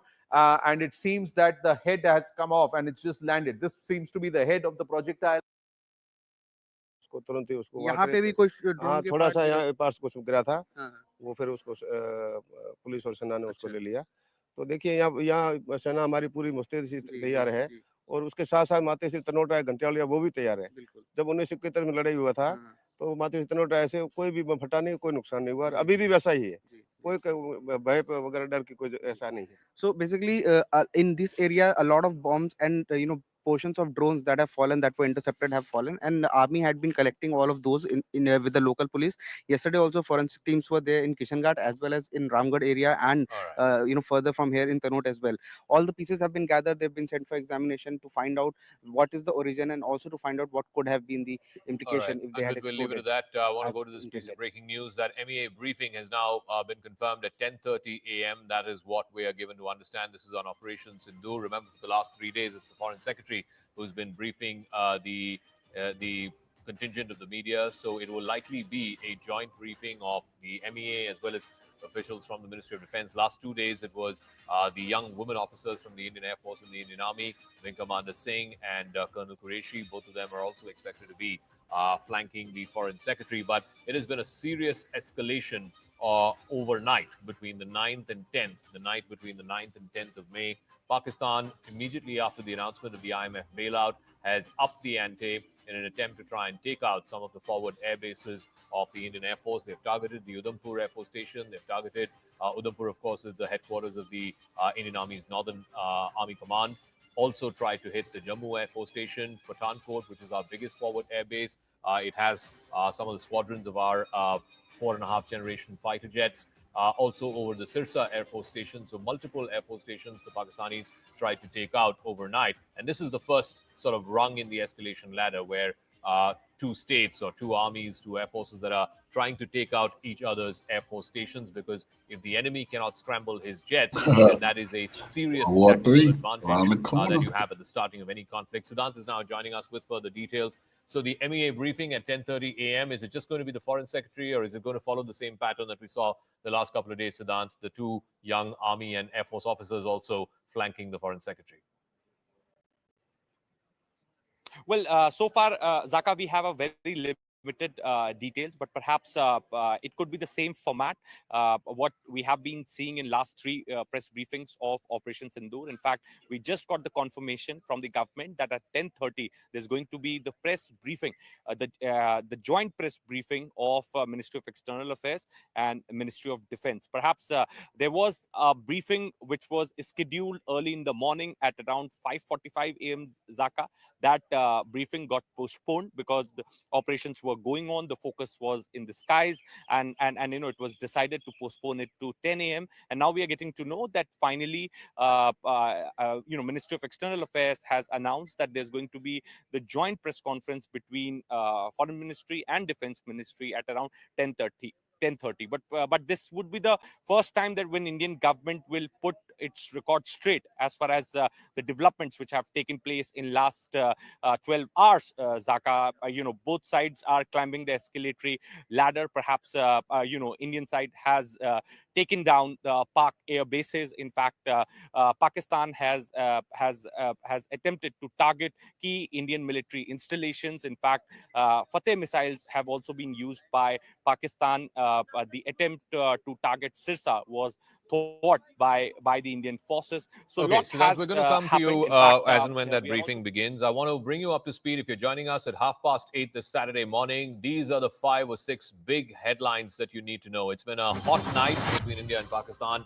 Multiple locations targeted by Pakistan here in India, and India giving it back in kind. Headline number 1, in Srinagar, in the outskirts, in a place called Lasjan, parts of a Pakistani Air Force jet, wreckage of a Pakistani Air Force jet, have been found. These are the pictures of that in the Lasjan area. It's landed, thankfully, in the backyard of a residential complex, and therefore no one has been hurt or injured in the process. Headline number 2, India manages to intercept Pakistani drones. This is from the other side of the Jammu border, on the other side of the international border in Jammu, a place called Narwal. We're given to understand. You can see 2 sets of pictures. One, we seen some of this one-sided news last night, and we thought Pakistan was just getting ass kicked and they couldn't land any blows. So India, yes, with Russia's S-400 and some of their own, they're able to intercept a lot of these missiles and drones, but Pakistan is escalating. They want war, and we have seen India fighter jets is getting shot down, and we've seen they're getting bombed. I played a video, even some of their soldiers were surrendering to Pakistan. That's a fact. So it's a lot going on. The intercepts happening on the background of the night sky. These are the CCTV images. The intercepts happening in the middle of the sky. And the second set of images are the wreckage. There you go. The smoke and fire out in the fields of Jammu. You can see that happening. That's headline number 2. Headline number 3, we're given to understand a part of a drone. This is wreckage that's been found in the fields of Amritsar. Amritsar over the last couple of nights has been hot. There's been a lot of activity, drone activity. This again seems to be the wreckage of a drone. Yesterday, India did the unprecedented step of calling out Turkey and saying Turkish-made drones were being used by Pakistan on probing missions, on exploratory missions to try and test India's air defenses. Headline number 4, a Pakistani projectile has been found in Lasjan. Like I said, this is believed to be parts or remnants of a downed F-16. There's also confirmation of a dogfight that happened over the skies of Srinagar. 5 missiles, we're given to understand, were fired from the Srinagar military base and then believed to have brought down what is believed to be a Pakistan Air Force jet, the make of which we don't know. Hopefully, we will get some confirmation of that from the Foreign Secretary's briefing in about a couple of hours' time. Headline number 5, a massive bomb-like object. It's about 10 to 12 feet long. It's huge. It's been found in a place called Jamla. It's a village in Pokhran, in the wider Jaisalmer region of Pakistan, of Rajasthan. That, of course, you can see the second image, which shows that massive, almost 10, 12 feet long rocket-like projectile that's been landed there, that's been neutralized there. The Indian Army has neutralized this missile attack in the sky. So this is headline number 5. Headline number 6, Pakistan also targeting civilian areas. In Jammu, there have been, unfortunately, 5 deaths, 5 civilians who have died. In Rajouri, a district collector-level officer has also passed away. Unfortunately, his house was the target of heavy shelling. There's been heavy artillery shelling, both on the line of control as well as on the international border. Pakistani projectiles also hitting a temple, a famous temple in Jammu called the Shambhu Temple. Headline number 7, damaged parts of a drone or something like a drone has been found in Udhampur. This is in the Narsu part of Udhampur district. We don't know further details, but it seems like wreckage from a drone yesterday. Udhampur, of course, is the headquarters of the Indian Army's Northern Command, and the attempt there was to try and target the Northern Command headquarters as well. Security forces have reached the spot. I also want to show that Shambhu Temple picture. Again, this is wreckage from a projectile of some sort at the Shambhu Temple, a very famous temple in Jammu. Thankfully, again, it landed in the outer perimeter of the temple complex, and therefore there's been no injuries or no one has been hurt. That, of course, again, a famous temple in Jammu. So clearly, the activities have increased between both India and Pakistan in the intervening night between the 9th and 10th of May. Akash is joining us from Jammu, where multiple attempts have happened in civilian pockets as well as the Air Force station, but all of it has been thwarted. Akash, what is the latest that you're hearing from top defense sources? Right, Zaka, I'm standing in this Rehari colony. First of all, I'll try to give you a sense of what has happened here. There you have forensic teams and, in fact, the police here. This is one civilian property that has got a damage because of the sort of attacks that we have seen in the morning today. And there I am being given this sort of, this is something, a part of possibly a drone or the missile or the projectile that came here.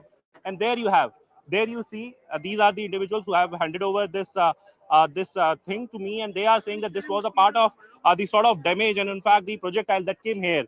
I have been told that many people who were, here in the house got injured. I'll try to talk to them as well as to what actually happened. But before that, I'll try to give you a sense as to what actually happened. There you have the top floor of the house that has got damaged. Multiple cars that have been standing here, in fact, have got the damage. There you have in the close vicinity around 50-meter area, is damaged. We still not, don't know as to if it was a drone or missile. But I'll try to, in fact, talk to the individuals as well. I'll try to talk to them. Sir क्या हुआ था यहाँ पे और कितने बजे हुआ बता पाएंगे आप अभी आए हैं यहाँ का कोई है क्या हुआ है यहाँ पर मिसाइल उड़ा रहा वो रेड नीचे छत पे कितने लोग रहते हैं इस घर में यहाँ पे ऊपर 4 रहते हैं सेकंड फ्लोर में भी 4 रहते हैं नीचे 6 रहते हैं तो वो ठीक है अभी हाँ जी उनको कोई चोट वगैरह लगी उनको चोट वगैरह लगी अभी ये फॉरेंसिक्स वगैरह टीम कितने बजे हुआ लगभग कितने बजे कहा ये 5:50 पे सुबह 5:50 पे तो किसने देखा कोई मिसाइल वगैरह थी या ड्रोन वगैरह था क्योंकि लगा लोग सोए हुए थे अचानक से आवाज आई सभी को जम्मू मेडिकल कॉलेज पास में हमें बोला जा रहा है कि शायद वहां पे टारगेट था कुछ ऐसा कुछ बताया यहाँ पे जो एजेंसीज काम कर रही हैं Alright, Zaka, 6 teams are here. Once again, I'll try to give you the visuals of this particular house. This is the house, that has in fact got the damage. I'll show you the, in fact, the visuals of the, workers who have been in fact there, the police, Jammu Kashmir police, and also the civil defense staff. Forensic teams are basically checking, the sort of damage and in fact the sort of thing, the projectile that was used. But it is unfortunate that civilian properties are being targeted. Either it is a failure or it is intentionally being done. In both the cases, Pakistan is exposed because they have been saying that they don't want to escalate. But in this particular case, we have been seeing that how they have been launching attacks. And since last night, late in the evening, we have seen that starting from Jammu, they have been targeting many properties. We have seen the Firozpur area as well, where civilian property was targeted. And here in Jammu as well, we have this civilian property that was on target, and in fact, that has received sort of damage. Zaka. All right, Akash, we'll come back to you in just a bit, but we're getting this piece of breaking news. Reuters is reporting, and we want to be very, very responsible and restrained in our reporting. Pakistani Prime Minister, and we can, it's flashing on your screen at the bottom half as well. The Pakistani Prime Minister, Shahbaz Sharif, has called a meeting of the National Command Authority. It is the authority that has overseen the nuclear powers or the nuclear command authority of the Pakistani military. He has called for a meeting of the National Command Authority today on Saturday. The Pakistani military has confirmed this to Reuters after Islamabad launched a major military operation against India in the night between 9th and 10th. The National Command Authority is the top body for civilian as well as military officials that take serious security decisions, including those related to the nuclear arsenal of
the target are these villages and the civilians of the Poonch city. There has been not a single second when we have not heard the shelling and the artillery. And therefore we are wearing this this bulletproof jacket and a helmet, because continuously in the morning time there was back-to-back LMG and the artillery shelling. And this only, and right at the top of the mountain where I'm standing, just below this mountain, there's a house which is completely burnt, and also there is a road, Aurangzeb Road, which is now completely that road is completely collapsed. So that's the intensity of the shelling which is happening from the side of the Pakistan. So right now the situation seems to be escalating. Yesterday night also, Abhishek, when we were speaking, we were speaking about the escalation and the intensity. Now the response will be coming from the side of Pakistan. You mentioned that Aurangzeb Road has collapsed. This is not time just to collapse the Aurangzeb Road, but the Aurangzeb mentality, of which Pakistan Army is a very representative sample. Harsha, take care of yourself. We'll keep coming back to you even as Gursimran reaches another part of the international border and reports from there, even as Zina closes in on the debris of the Pakistani Air Force jets. We are joined in by Saurabh continues to be with us.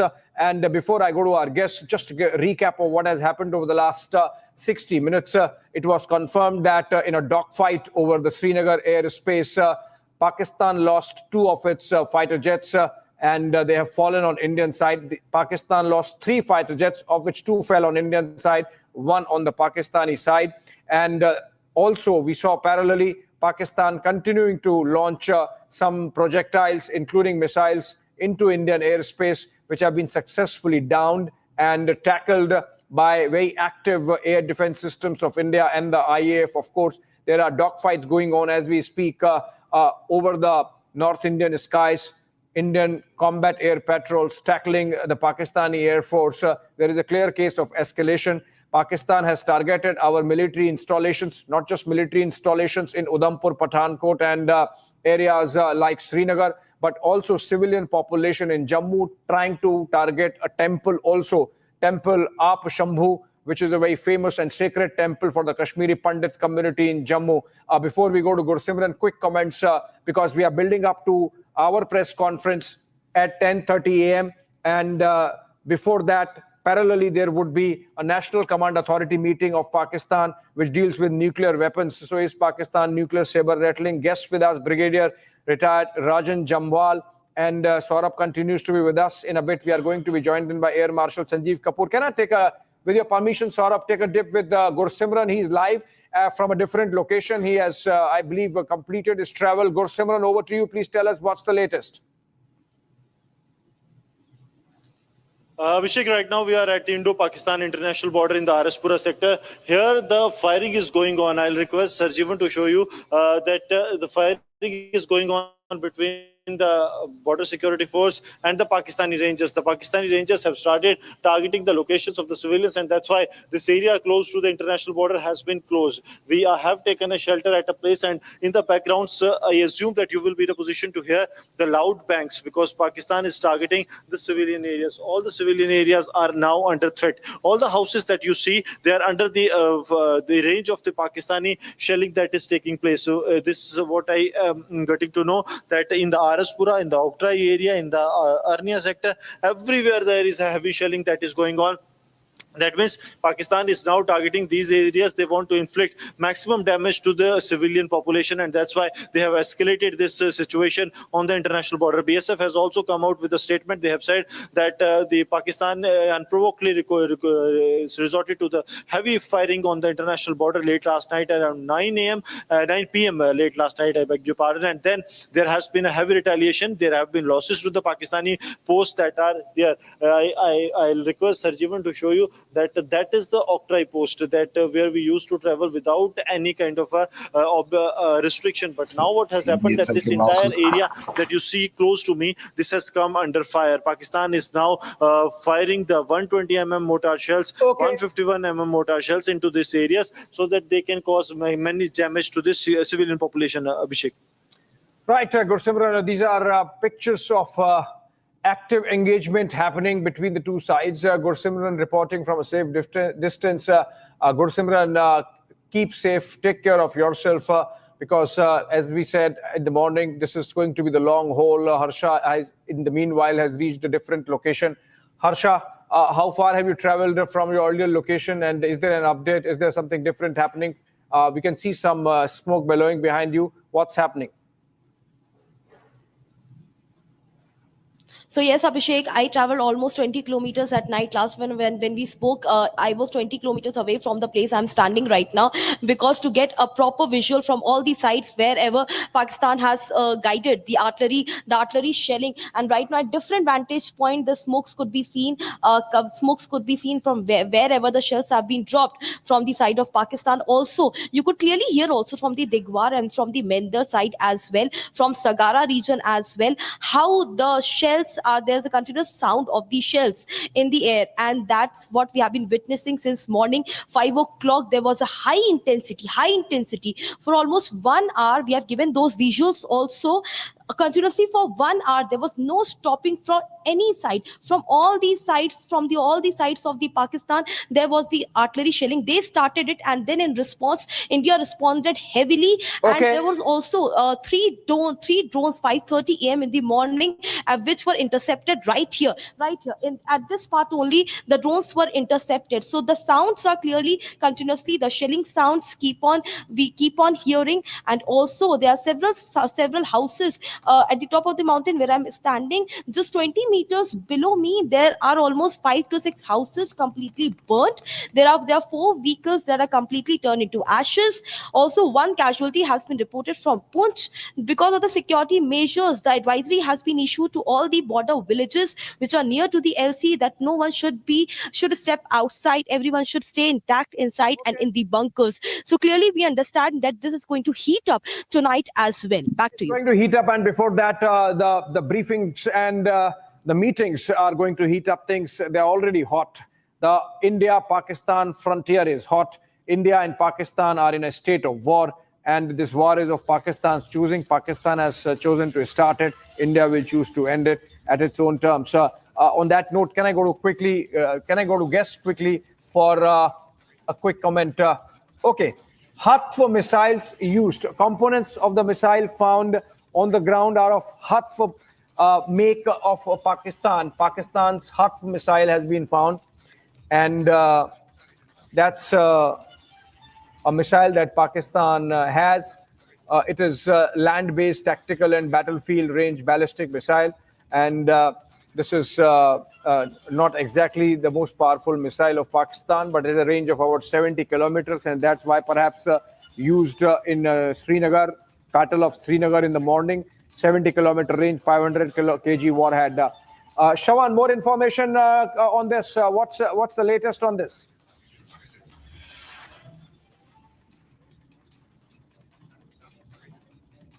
Shawan. Okay, some mic issue there. We're sorting it out. Pakistan intended to target the Srinagar airport with HUTF-1 missile.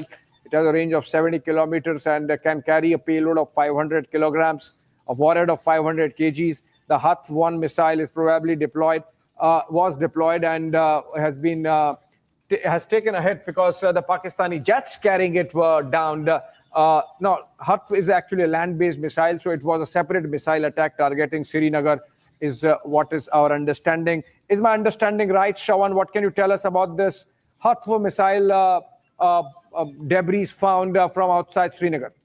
Well, this morning there were some reports suggesting that this perhaps was the Fatah-1 missile, but it turns out that Fatah-1 does not even have that kind of a range. Now, there is a possibility it could be Fatah-2 because Fatah-2 has a longer range. But having said that, let me first take our viewers through the breaking news now coming in. We've been able to get specific details as to what was on the target. We're being told that Jammu Airport, Srinagar Airport, and Pathankot Airport, they were basically the target. This was as a retaliation from the attack that was carried out by us. In fact, you've had 3 of the Pakistani Air Force bases completely decimated. And that is the reason why immediately thereafter this morning is when they tried to carry out an attack at least at 3 of these air bases, and the airstrip was also on the target.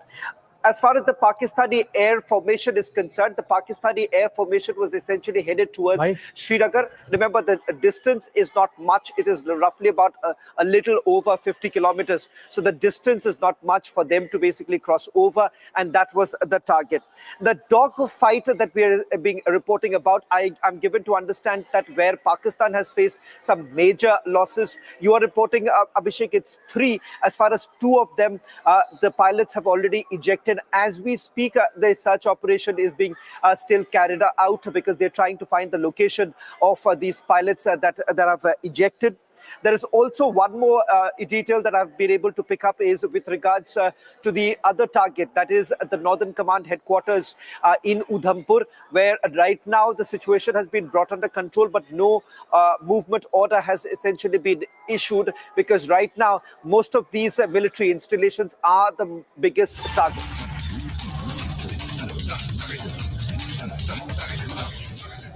Okay, more pictures, more breakings. Indian Army has shared details of Pak escalation, and this is even before that briefing. Alisha sharing those pictures. These are pictures of the debris of the Pakistani missile that was launched and neutralized by us, and the ADGPI, as part of Operation Sindoor, sharing these details. Pakistan's blatant escalation with drone strikes and other munitions continues along our western borders. In one such incident today, ADGPI, which is in the Indian Army's publicity wing, informs that today at approximately 5 a.m., multiple enemy armed drones were spotted flying over Khasa cantonment, Amritsar. The hostile drones were instantly engaged and destroyed by our air defense units. Pakistan's blatant attempt to violate India's sovereignty and endanger civilians is unacceptable. Indian Army will thwart enemy design. These pictures are shared by Indian Army itself. These are pictures of the drone being neutralized. This is a Pakistani drone, and so look at the hit it takes, and then the debris. Let's listen to those net sounds.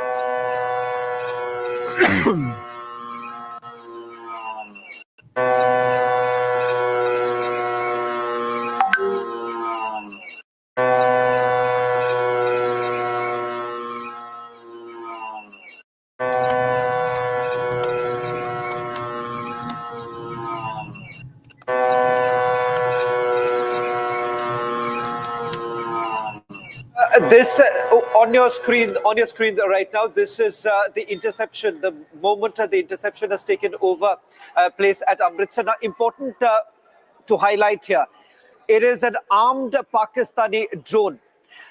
The first set of drones, the first set of swarm of drones that came in from the Pakistani side, they were unarmed. This, we are being told, are completely armed and targeting the civilian areas and also certain religious institutions is what we are being told right now. In fact, it's important to once again highlight the fact that the army has now confirmed that these are armed drones.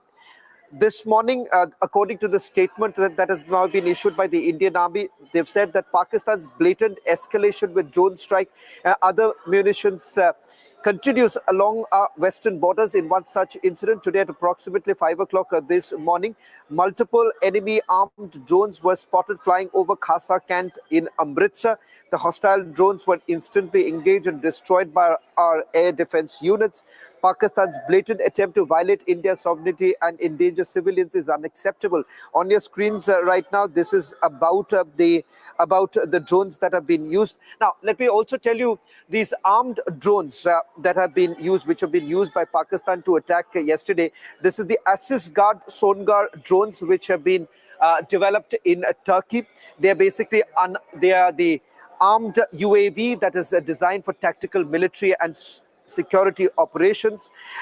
In fact, what we are being told is that this has a higher accuracy, and that is one of the reasons why. First, what Pakistan has essentially done, the first set of drones were the cheap Chinese ones. Thereafter, Turkish drones have also been used, and remember this has been support. It receives support from simultaneously from multiple platforms, and that basically is something that you've seen in various cities. These armed drones have actually been used. 26 last night. This morning, again, drone attacks have taken place in multiple cities. Some of it being targeting the military installations, and the others happen to be civilian areas where these drone strikes have taken place. Important to once again highlight that in terms of the damages, we're being told that all our military installations and Air Force base are absolutely intact. We haven't suffered any loss. Unfortunately, there are civilian deaths that have been reported, but that's mostly coming in from the LC area. That's because of the indiscriminate firing that we are looking at coming in from the other side. That's the reason why we've had civilian deaths. But as far as these drone strikes are concerned, it was only in Firozpur last evening when reports actually came in of a person being injured. Now, on your screens right now, these are the remains of the Pakistani drone. Now, we've just got a little bit of more information about these drones. What are these drones and their operational capabilities? In fact, I'm given to understand that it is completely built by a Turkish company and was given to the Pakistanis back in 2020. It was basically brought in along with the Turkish armed forces in early 2020. And this drone also has an automatic gun stabilizer, a recoil dampening, and tightable barrel to maintain firing accuracy during the fight. Now, essentially, these were largely remote control drones that have been used so that they have a specific target. And the fact that this has been over the Khasi Cant in Amritsar, once again an indication that a military installation was being targeted, Abhishek. Yes, there is a statement, I believe, from the BSF also, apart from the Indian Army, which has shown debris of the drones and some missile components. And also remember that Pakistan has been indulging in misinformation. They said that one of their missiles has targeted a BrahMos storage venue, a place where India stores its BrahMos missiles in Bias. Obviously, that's not the case.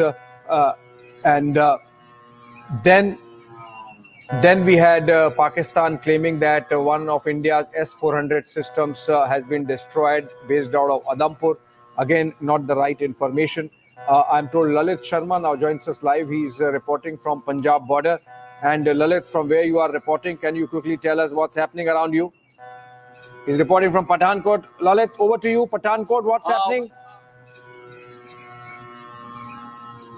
Abhishek ji, right now where we are standing, it's in the Majra village. And first of all, let me show you the intensity of the drone which was being intercepted. So this is the impact of that drone, that around 2 feet deep hole has been witnessed here in the field. Luckily, no one has been hurt as it was hit in the open area. It's in the field. Right now, we are here approximately in the outskirts of the Pathankot, and just a few kilometers away starts the Himachal boundary. But from the past, if we talk about early morning after 4, there has been a number of drone attacks from the Pakistan side, which has been successfully intercepted by the Indian air defense. Luckily, no one has been hurt here in the Pathankot area, but yes, the sounds of the explosions were being heard from the Pathankot area since early morning. Apart from that, if you talk about the LOC area of Amritsar also, particularly the Khasa region, there also early in the morning, the swarm of drones were being intercepted successfully by the Indian air defense. So no one has been hurt except in Firozpur, where yesterday 3 has been injured, but all across the Punjab border, whether it's Amritsar, Firozpur, Pathankot or Gurdaspur, there has been number of these such attacks which has been successfully intercepted by the Indian air defense. Back to the studio. Absolutely. Another success story, the Battle of Amritsar, the Battle of Pathankot, and Indian air defenses making sure that all the Pakistani projectiles, the hostile enemy projectiles are neutralized, be it the missiles, the aircrafts, and of course the drones. And that really gives you an idea of the kind of achievement that we have already made, even as the war with Pakistan gets to next level. And can we get more... All right, we have Shawan continues to be with us, Saurabh Shikla continues to be with us, and we have Ambassador Deepak Vora joining us live. Ambassador Vora, since we dispersed last evening and now things have completely changed and completely escalated. We are in a state of war with Pakistan. How is it? How does it look like going from here? Thank you very much. Can you hear me? Yes, absolutely, Ambassador. Please go ahead. Thank you. Thank you. Well, thank you for waking me up, and thank those idiots across the border. Because we dispersed late last night, and I can see that you're looking as fresh as a cucumber early in the morning, but that's what India is all about. Always ready, always willing to take on the enemy. What I see is that the escalation ladder has been climbed. We don't go around declaring formally war anymore. This used to happen earlier, but not since the United Nations was formed. We just go and do what we have to. So the escalation ladder has been climbed. We are probably one step away from the top. And wars always acquire a momentum of their own. Human beings started, but then we don't know what will happen subsequently, and we can see that happening. It has now gone out of the control of those jokers. I don't think there's anybody in charge over there, sir. Three things. As far as we are concerned, we know who's taking the decisions. You have said it. One. There is nobody Pakistan in charge, or if the know. generals are in charge, they are absolutely frustrated, Ambassador Vora. They have absolutely lost it. The manner in which they are broadening the conflict, it does not help Pakistanis. It does not help Pakistan in any manner. The final thing is that this is now a conflict which is not going to be limited to one or the other of the wings of the armed forces. Now it's, as we say, tu sazimut, it's in all directions. And I think this is the time, sir, that we should now be climbing the ladder as fast as we can, engaging them and telling them what the consequences are of taking on a country like India. Oh, absolutely. Saurabh, one more word with you. And, look at this picture. We have gone inside. We have targeted their air bases. Before that, we have eliminated the terror infrastructure. Before that, we have sent in drones, and the Pakistanis got so scared that these would reveal their location of their weapon systems that they did not target the drones, and they reached Rawalpindi. It's complete. And when they come this side, we down their airplanes, we down their missiles successfully. It's a complete definition. It's a complete decimation of Pakistani war machine. I mean, the Pakistani generals would have psyched out and the Pakistani masses would be dejected today. Absolutely, Abhishek. That's the reason what we were speaking. They're trying to do this nucleus saber rattling. But I think what we need to do is, I completely agree with Ambassador Vora that the Pakistanis have now escalated to a level where obviously we have to respond in a fitting manner. We may have to now use our naval assets as well and make sure that we give them a fitting reply where it hurts. Because at the end of the day, what really, really requires us that we had enormous amount of stamina. We really put, I would say, a lot of patience, a lot of restraint. But now that they're trying to attack not only our civilian targets, but high-value assets. So whether it's Srinagar, whether trying to hit the national capital region, all this is provoking us, and we should not shy away now from getting into the next stage and using our strategic assets at our disposal in the conventional way. Absolutely, Abhishek. absolutely. The conventional superiority has been proven in 3 hours, Saurabh, and it's for the rest of the world to see. And on that note, if I can go to Brigadier Rajan Jamwal, also very good evening, good morning, sir. Sorry to have made you wait, but you have seen over the last 4 hours how things have escalated, but more importantly, how India has conducted itself militarily. As a defense expert, how do you see India's war panning out from here on? As rightly brought out, the Pakistan has put us on the accelerator, in fact, on the escalatory ladder. We are now stepped on the accelerator. And I'm sure this is going to now fan out. This is going to fan out. All the 3 services are going to get engaged. They are having their own, nuclear command. That's all a hoax. Having a meeting of the Nuclear Command Authority, basically to try to tell us, okay, we can do this, we can do that. The fact is, the Navy is de facto blocking the Karachi. We may not have struck Karachi as of now, but we are come within the range, and we can pulverize Karachi at a time of our choice. I don't know whether it's going to happen today, tomorrow, but that would be part of that. This is what Pakistan would be most scared of, because it will effectively isolate them. Couple with them, initially only some improvement of defensive postures. There are places on the line of control, rather erstwhile line of control, where we are a little on the downside. They are dominating us, especially the Punch Bulge is one major example. Of course, it was abolished in 1965. We went right up to, we de facto linked Punch and Uri through capture of Hajipur Pass. But anyway, that is history. We returned all that. So today, the fact is, they are dominating us, and we have been reduced to sitting in a bowl in Punch. And that is what they are taking use of. Now, all these are the places where we can begin with at least starting out the line of control. And thereafter, since instead of the ladder, now they have put on a escalator. So we will see, where does it go? How deep into POK?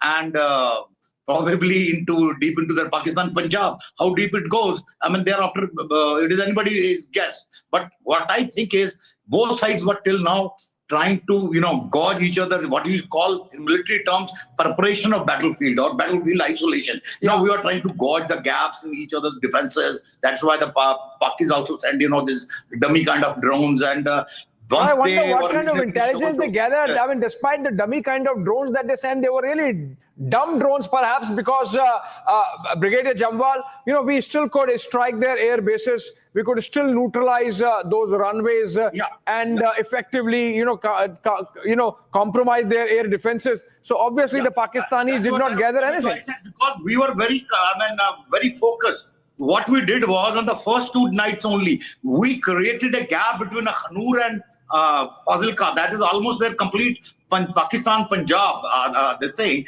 where, their all air defense assets were neutralized. That includes the control headquarters in Lahore and some other places. So de facto, we have a free run now between Akhnur and Fazilka on our side. There is a virtual free run from us. Yeah. You're talking about the Shakargarh Bulge. Absolutely, the Shakargarh Bulge is totally free for all. It is, we can hit targets at will, at will. There is virtually no air defense now left with them. Okay, sorry to be In fact, interjecting, Brigadier Jamwal. Sorry to be interjecting, but there is a breaking news development coming in. A very crucial meeting taking place at the South Block. All three service chiefs at the Defense Ministry. They're going to meet the Defense Minister in the presence of the Chief of Defense Staff. Can I go to Shawan on that? Shawan, over to you. More details, please. Well, ahead of the briefing, we are being told that the three service chiefs are currently meeting Raksha Mantri along with the Chief of Defense Staff. There's a possibility that thereafter Raksha Mantri could actually also brief the Prime Minister, given the fact that these are all options that are now being weighed.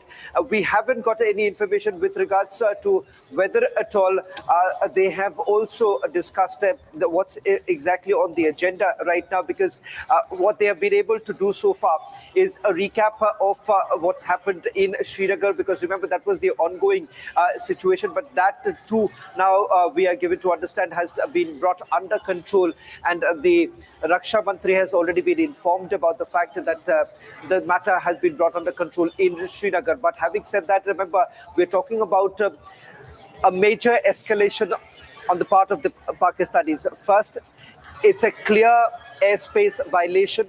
The very fact that you have Pakistani Air Force jets right inside Shawan, I'm losing the audio there. Can we fix the audio? Shawan is in the newsroom. Crucial meeting underway at the Defense Ministry. In fact, the meeting is already underway. All the three service chiefs together. Remember those pictures yesterday? Twice we saw the chiefs having an interaction, first with the Defense Minister and then with the Prime Minister. And this continues. The string of meetings continue to take place at the South Block. And I'm getting breaking news development coming in. It's a fast-paced day of fast developments. More information coming in. Adipur, Kutch. Total 6 drones shot by IAF, 4 by the Nalia IAF base and 2 by the Bhuj IAF base, which means Bhuj and Nalia both were targeted by the Pakistani drones. These have been taken down, and I am... Okay, we in fact have a video of how we struck Rawalpindi, the Rahim Yar Khan base, or the Noor Khan base. Let's go to it. I'll come to you, Saurabh. Just hold on to you. Okay, let's listen to the nats. In the meantime, I'll get the videos running from Kutch also. Okay. These are pictures from Rawalpindi. Can we listen to the audio, please?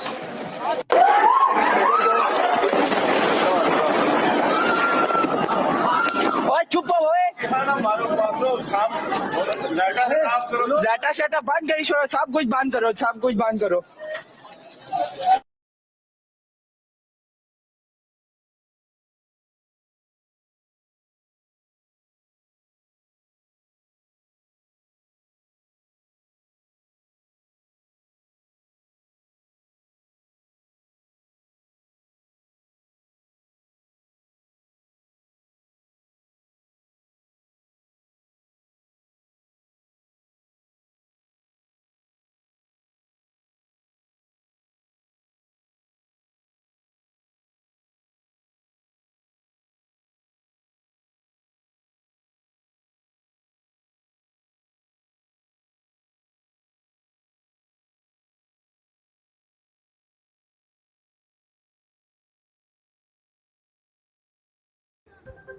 Bismillahirrahmanirrahim. Today on 10th May, strong punch to a coward enemy.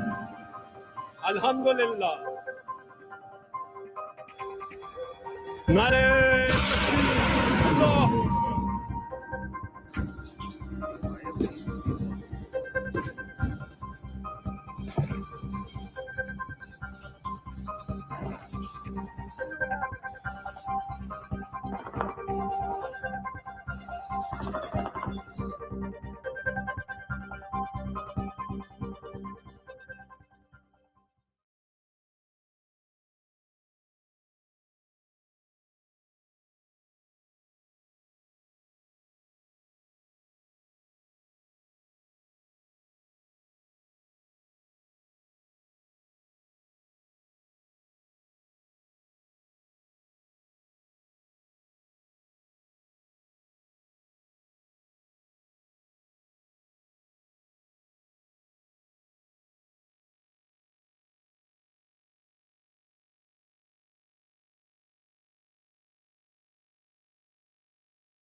All right, starting with the top developments at this hour. Chaos has erupted in Pakistan after several explosions were heard.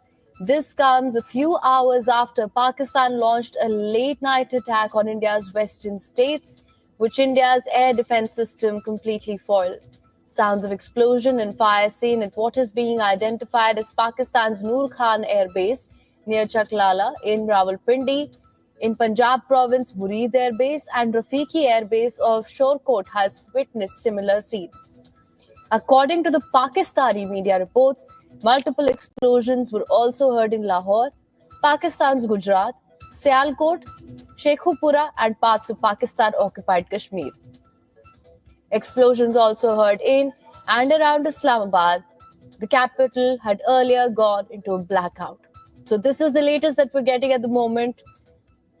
Several explosions were heard in Pakistan. This comes after few hours that Pakistan launched a late-night attack on India's western states, which India's air defense is completely foiled. All right, joining us on the broadcast is our Assistant Editor for Foreign Affairs, Siddhant Sibal. Siddhant, thank you so much for joining us. We are seeing multiple reports that are coming in as well. We know that there were some explosions that were heard in Pakistan as per reports. We've seen that Pakistan has continued to violate ceasefire across the LOC as well. Late night attacks on India's western states, which of course India's air defense system has completely foiled. Siddhant, what is the latest on this? Also, we heard that the press briefing, the briefing which we were expecting earlier, that has now been moved as well. Well, Haim, very good morning from New Delhi, and my phone is constantly buzzing with information. This is a morning which has seen a lot of development overnight. India has made its strikes in various places of Pakistan. That's the claim by the Pakistani side. And this is in retaliation to what the Pakistanis did in terms of the attack it launched over the western part of India. Now, it is a rapidly developing situation. We are now getting more information. Yes, earlier in the day, there was plan for a briefing by the Indian side, but because of the evolving situation, it is now a little postponed. It will happen in a few hours from now, as it has been happening on a daily basis. The Foreign Secretary has been briefing the world media, but essentially situation remains precarious.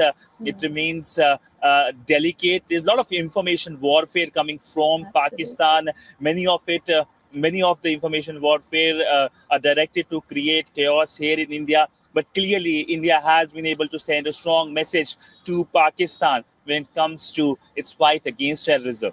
Absolutely, Siddhant. Thank you so much for bringing us the latest on this. Of course, as we were discussing earlier as well, once we do have that briefing, that of course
have been explosions in different parts of Pakistan, but in military bases. That's a calibrated response from India. This was after second wave, the second night of Pakistan military attacking LOC areas, border areas from Punjab, high alerts in Gujarat, Rajasthan, and especially attacking our civilians in J&K. Shivani, go ahead. Take us through the past few hours for the viewer tuning in right now. What are we looking at in different parts of Pakistan? Visuals for all to see. Pooja, what we are getting through the sources is that there are three major locations where India has hit Pakistan. The one is the Rawalpindi area where the Noor Khan Air Base has been damaged. What the sources are giving us. Pooja, remember all this which we are sharing with our viewers, this needs to be officially confirmed. But since we want the viewers to be aware of what's happening, the sources which are indicating right now at the pictures that we are getting from Pakistan is that the Rawalpindi Noor Khan Air Base has been hit by India, and this action has taken place after Pakistan tried to target 26 cities across the western border with armed drones last night, Pooja, to which India responded, and we thwarted that attempt. And after which India decided that we have to hit Pakistan, and Pakistan has been hit by these ballistic missiles, and action still goes on. Another place where we are hearing of explosions is the Chakwal area, which is again an air base, the Pakistan Air Force's Burid Air Base. Another one is the Rafiki Air Base in Shorkot. Some explosions are also reported from Karachi and from Lahore, Pooja, and Islamabad. So there are multiple explosions that are being reported. Also, let's go a few hours before, prior to this attack, because it was expected that India had given a certain message on the first night itself, defending our people in the Jammu region, in other parts of Punjab where there was an attempted attack. Multiple cities, in fact, were attempted to be targeted by Pakistan.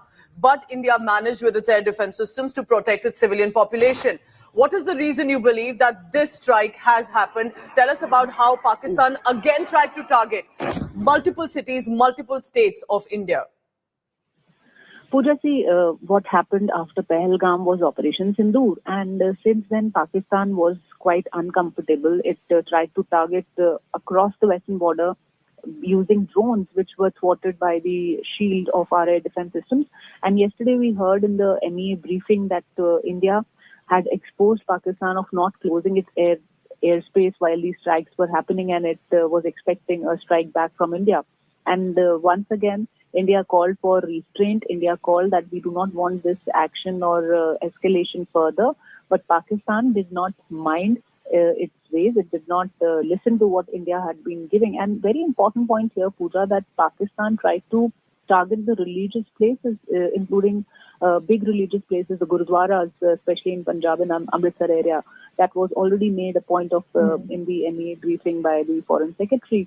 And after that briefing, once again, Pakistan yesterday night attempted at 26 places, the armed drones it activated against the civilians in all these areas. They were thwarted. There was action. Pooja, there were explosions all around in Baramulla area, in Srinagar, in multiple locations in Rajasthan, in Jaisalmer, Jodhpur, and other areas. In Jammu also, we were seeing similar pictures of these drone attacks that were happening. And probably since last night, this was the second attack, and it was more intense. In fact, Shivani Sharma, I must add, is on the ground in Jammu Kashmir in border areas. She's been getting us reports of how civilian areas deliberately were being hit by Pakistan. Gurdwara, temples in these areas were attacked. But I also want to understand what's unfolding in other states, especially in border states like Punjab.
meeting of the National Command Authority. The NCA is the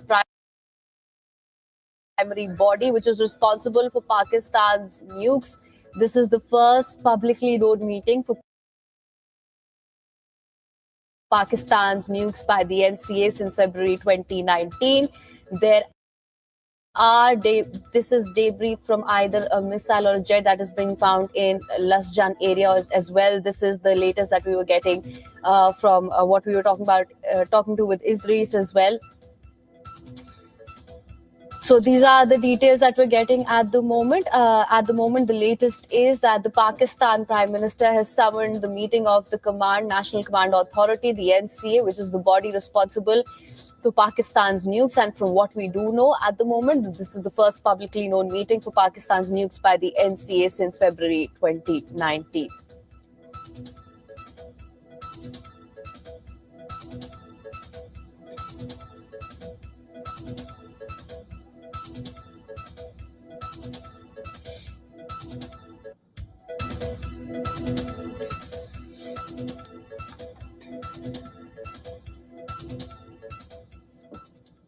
All right, for more on this, we are now being joined by Major General Rajan Kochhar from New Delhi. He is Defense and Strategic Affairs Analyst. Thank you so much for joining us on Beyond World is One.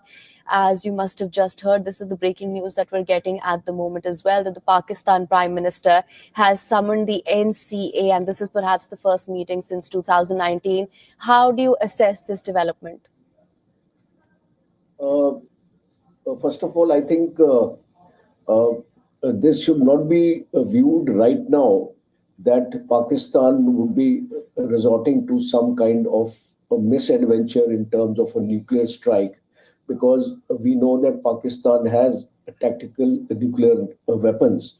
And if Pakistan would like to use a nuclear, then tactical nuclear weapons would be the first priority, because he would like to target the military of the Indian armed forces.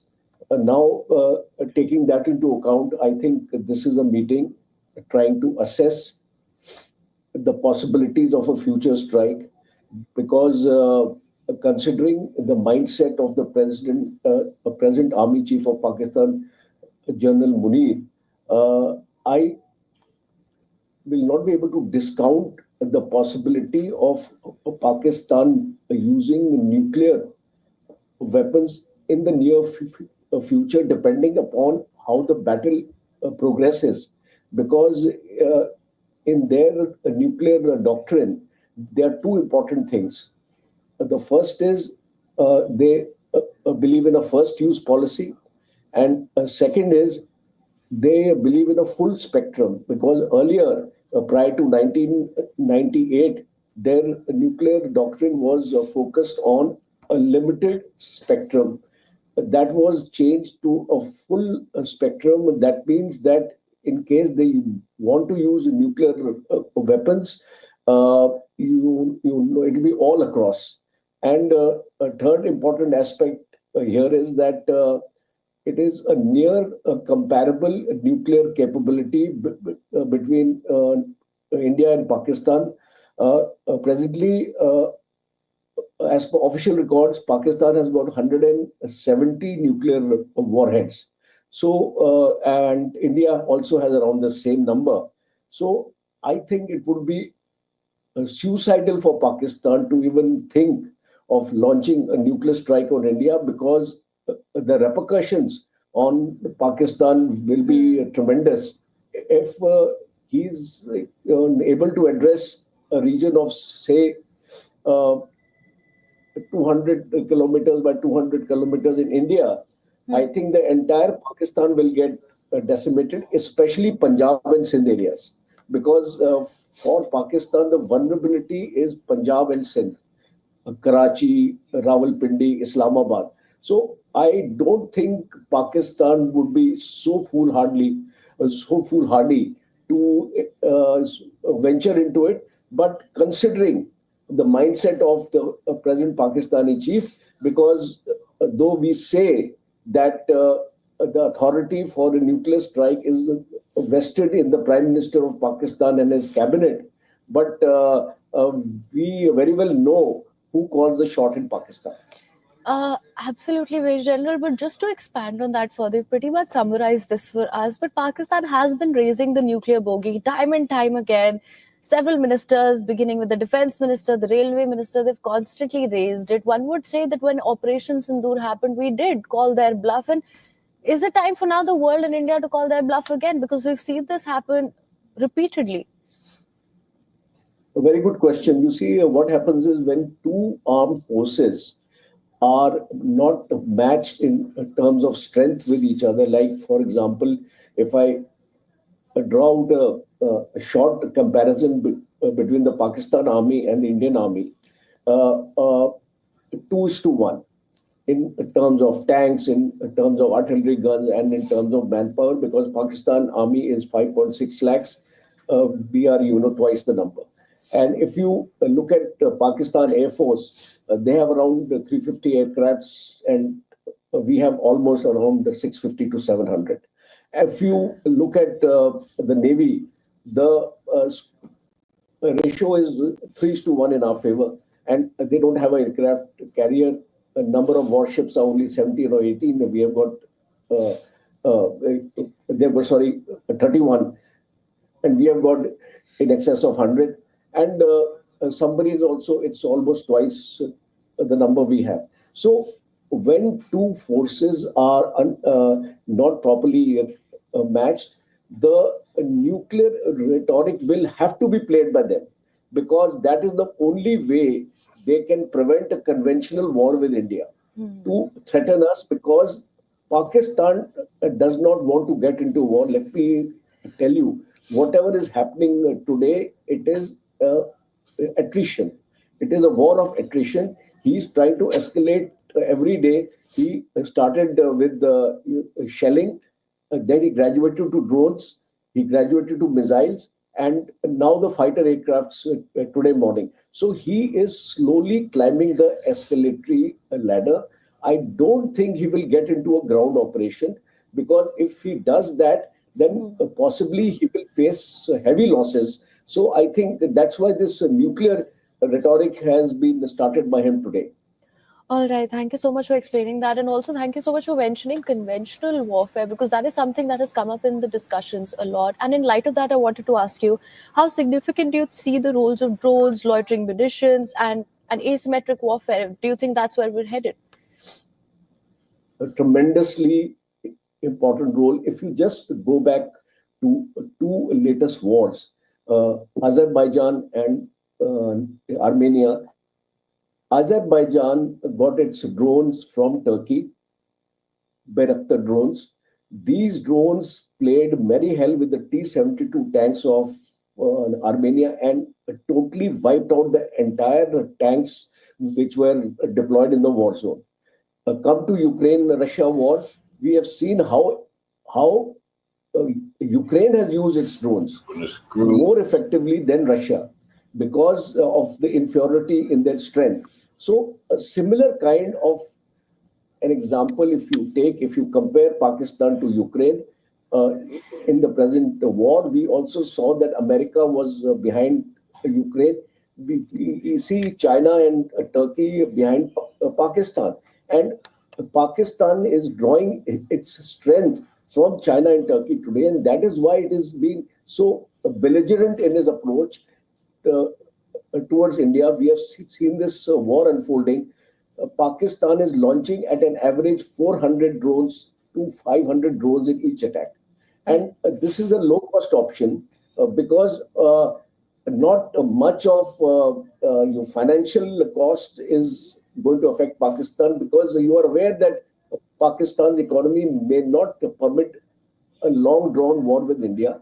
So for him, I think the best way to fight this war is through drones and missiles, and that is what he's doing. All right, Major General, thank you so much for joining us on Beyond World is One with your insights on this. Thank you so much for joining us. Cool figure. Follow me.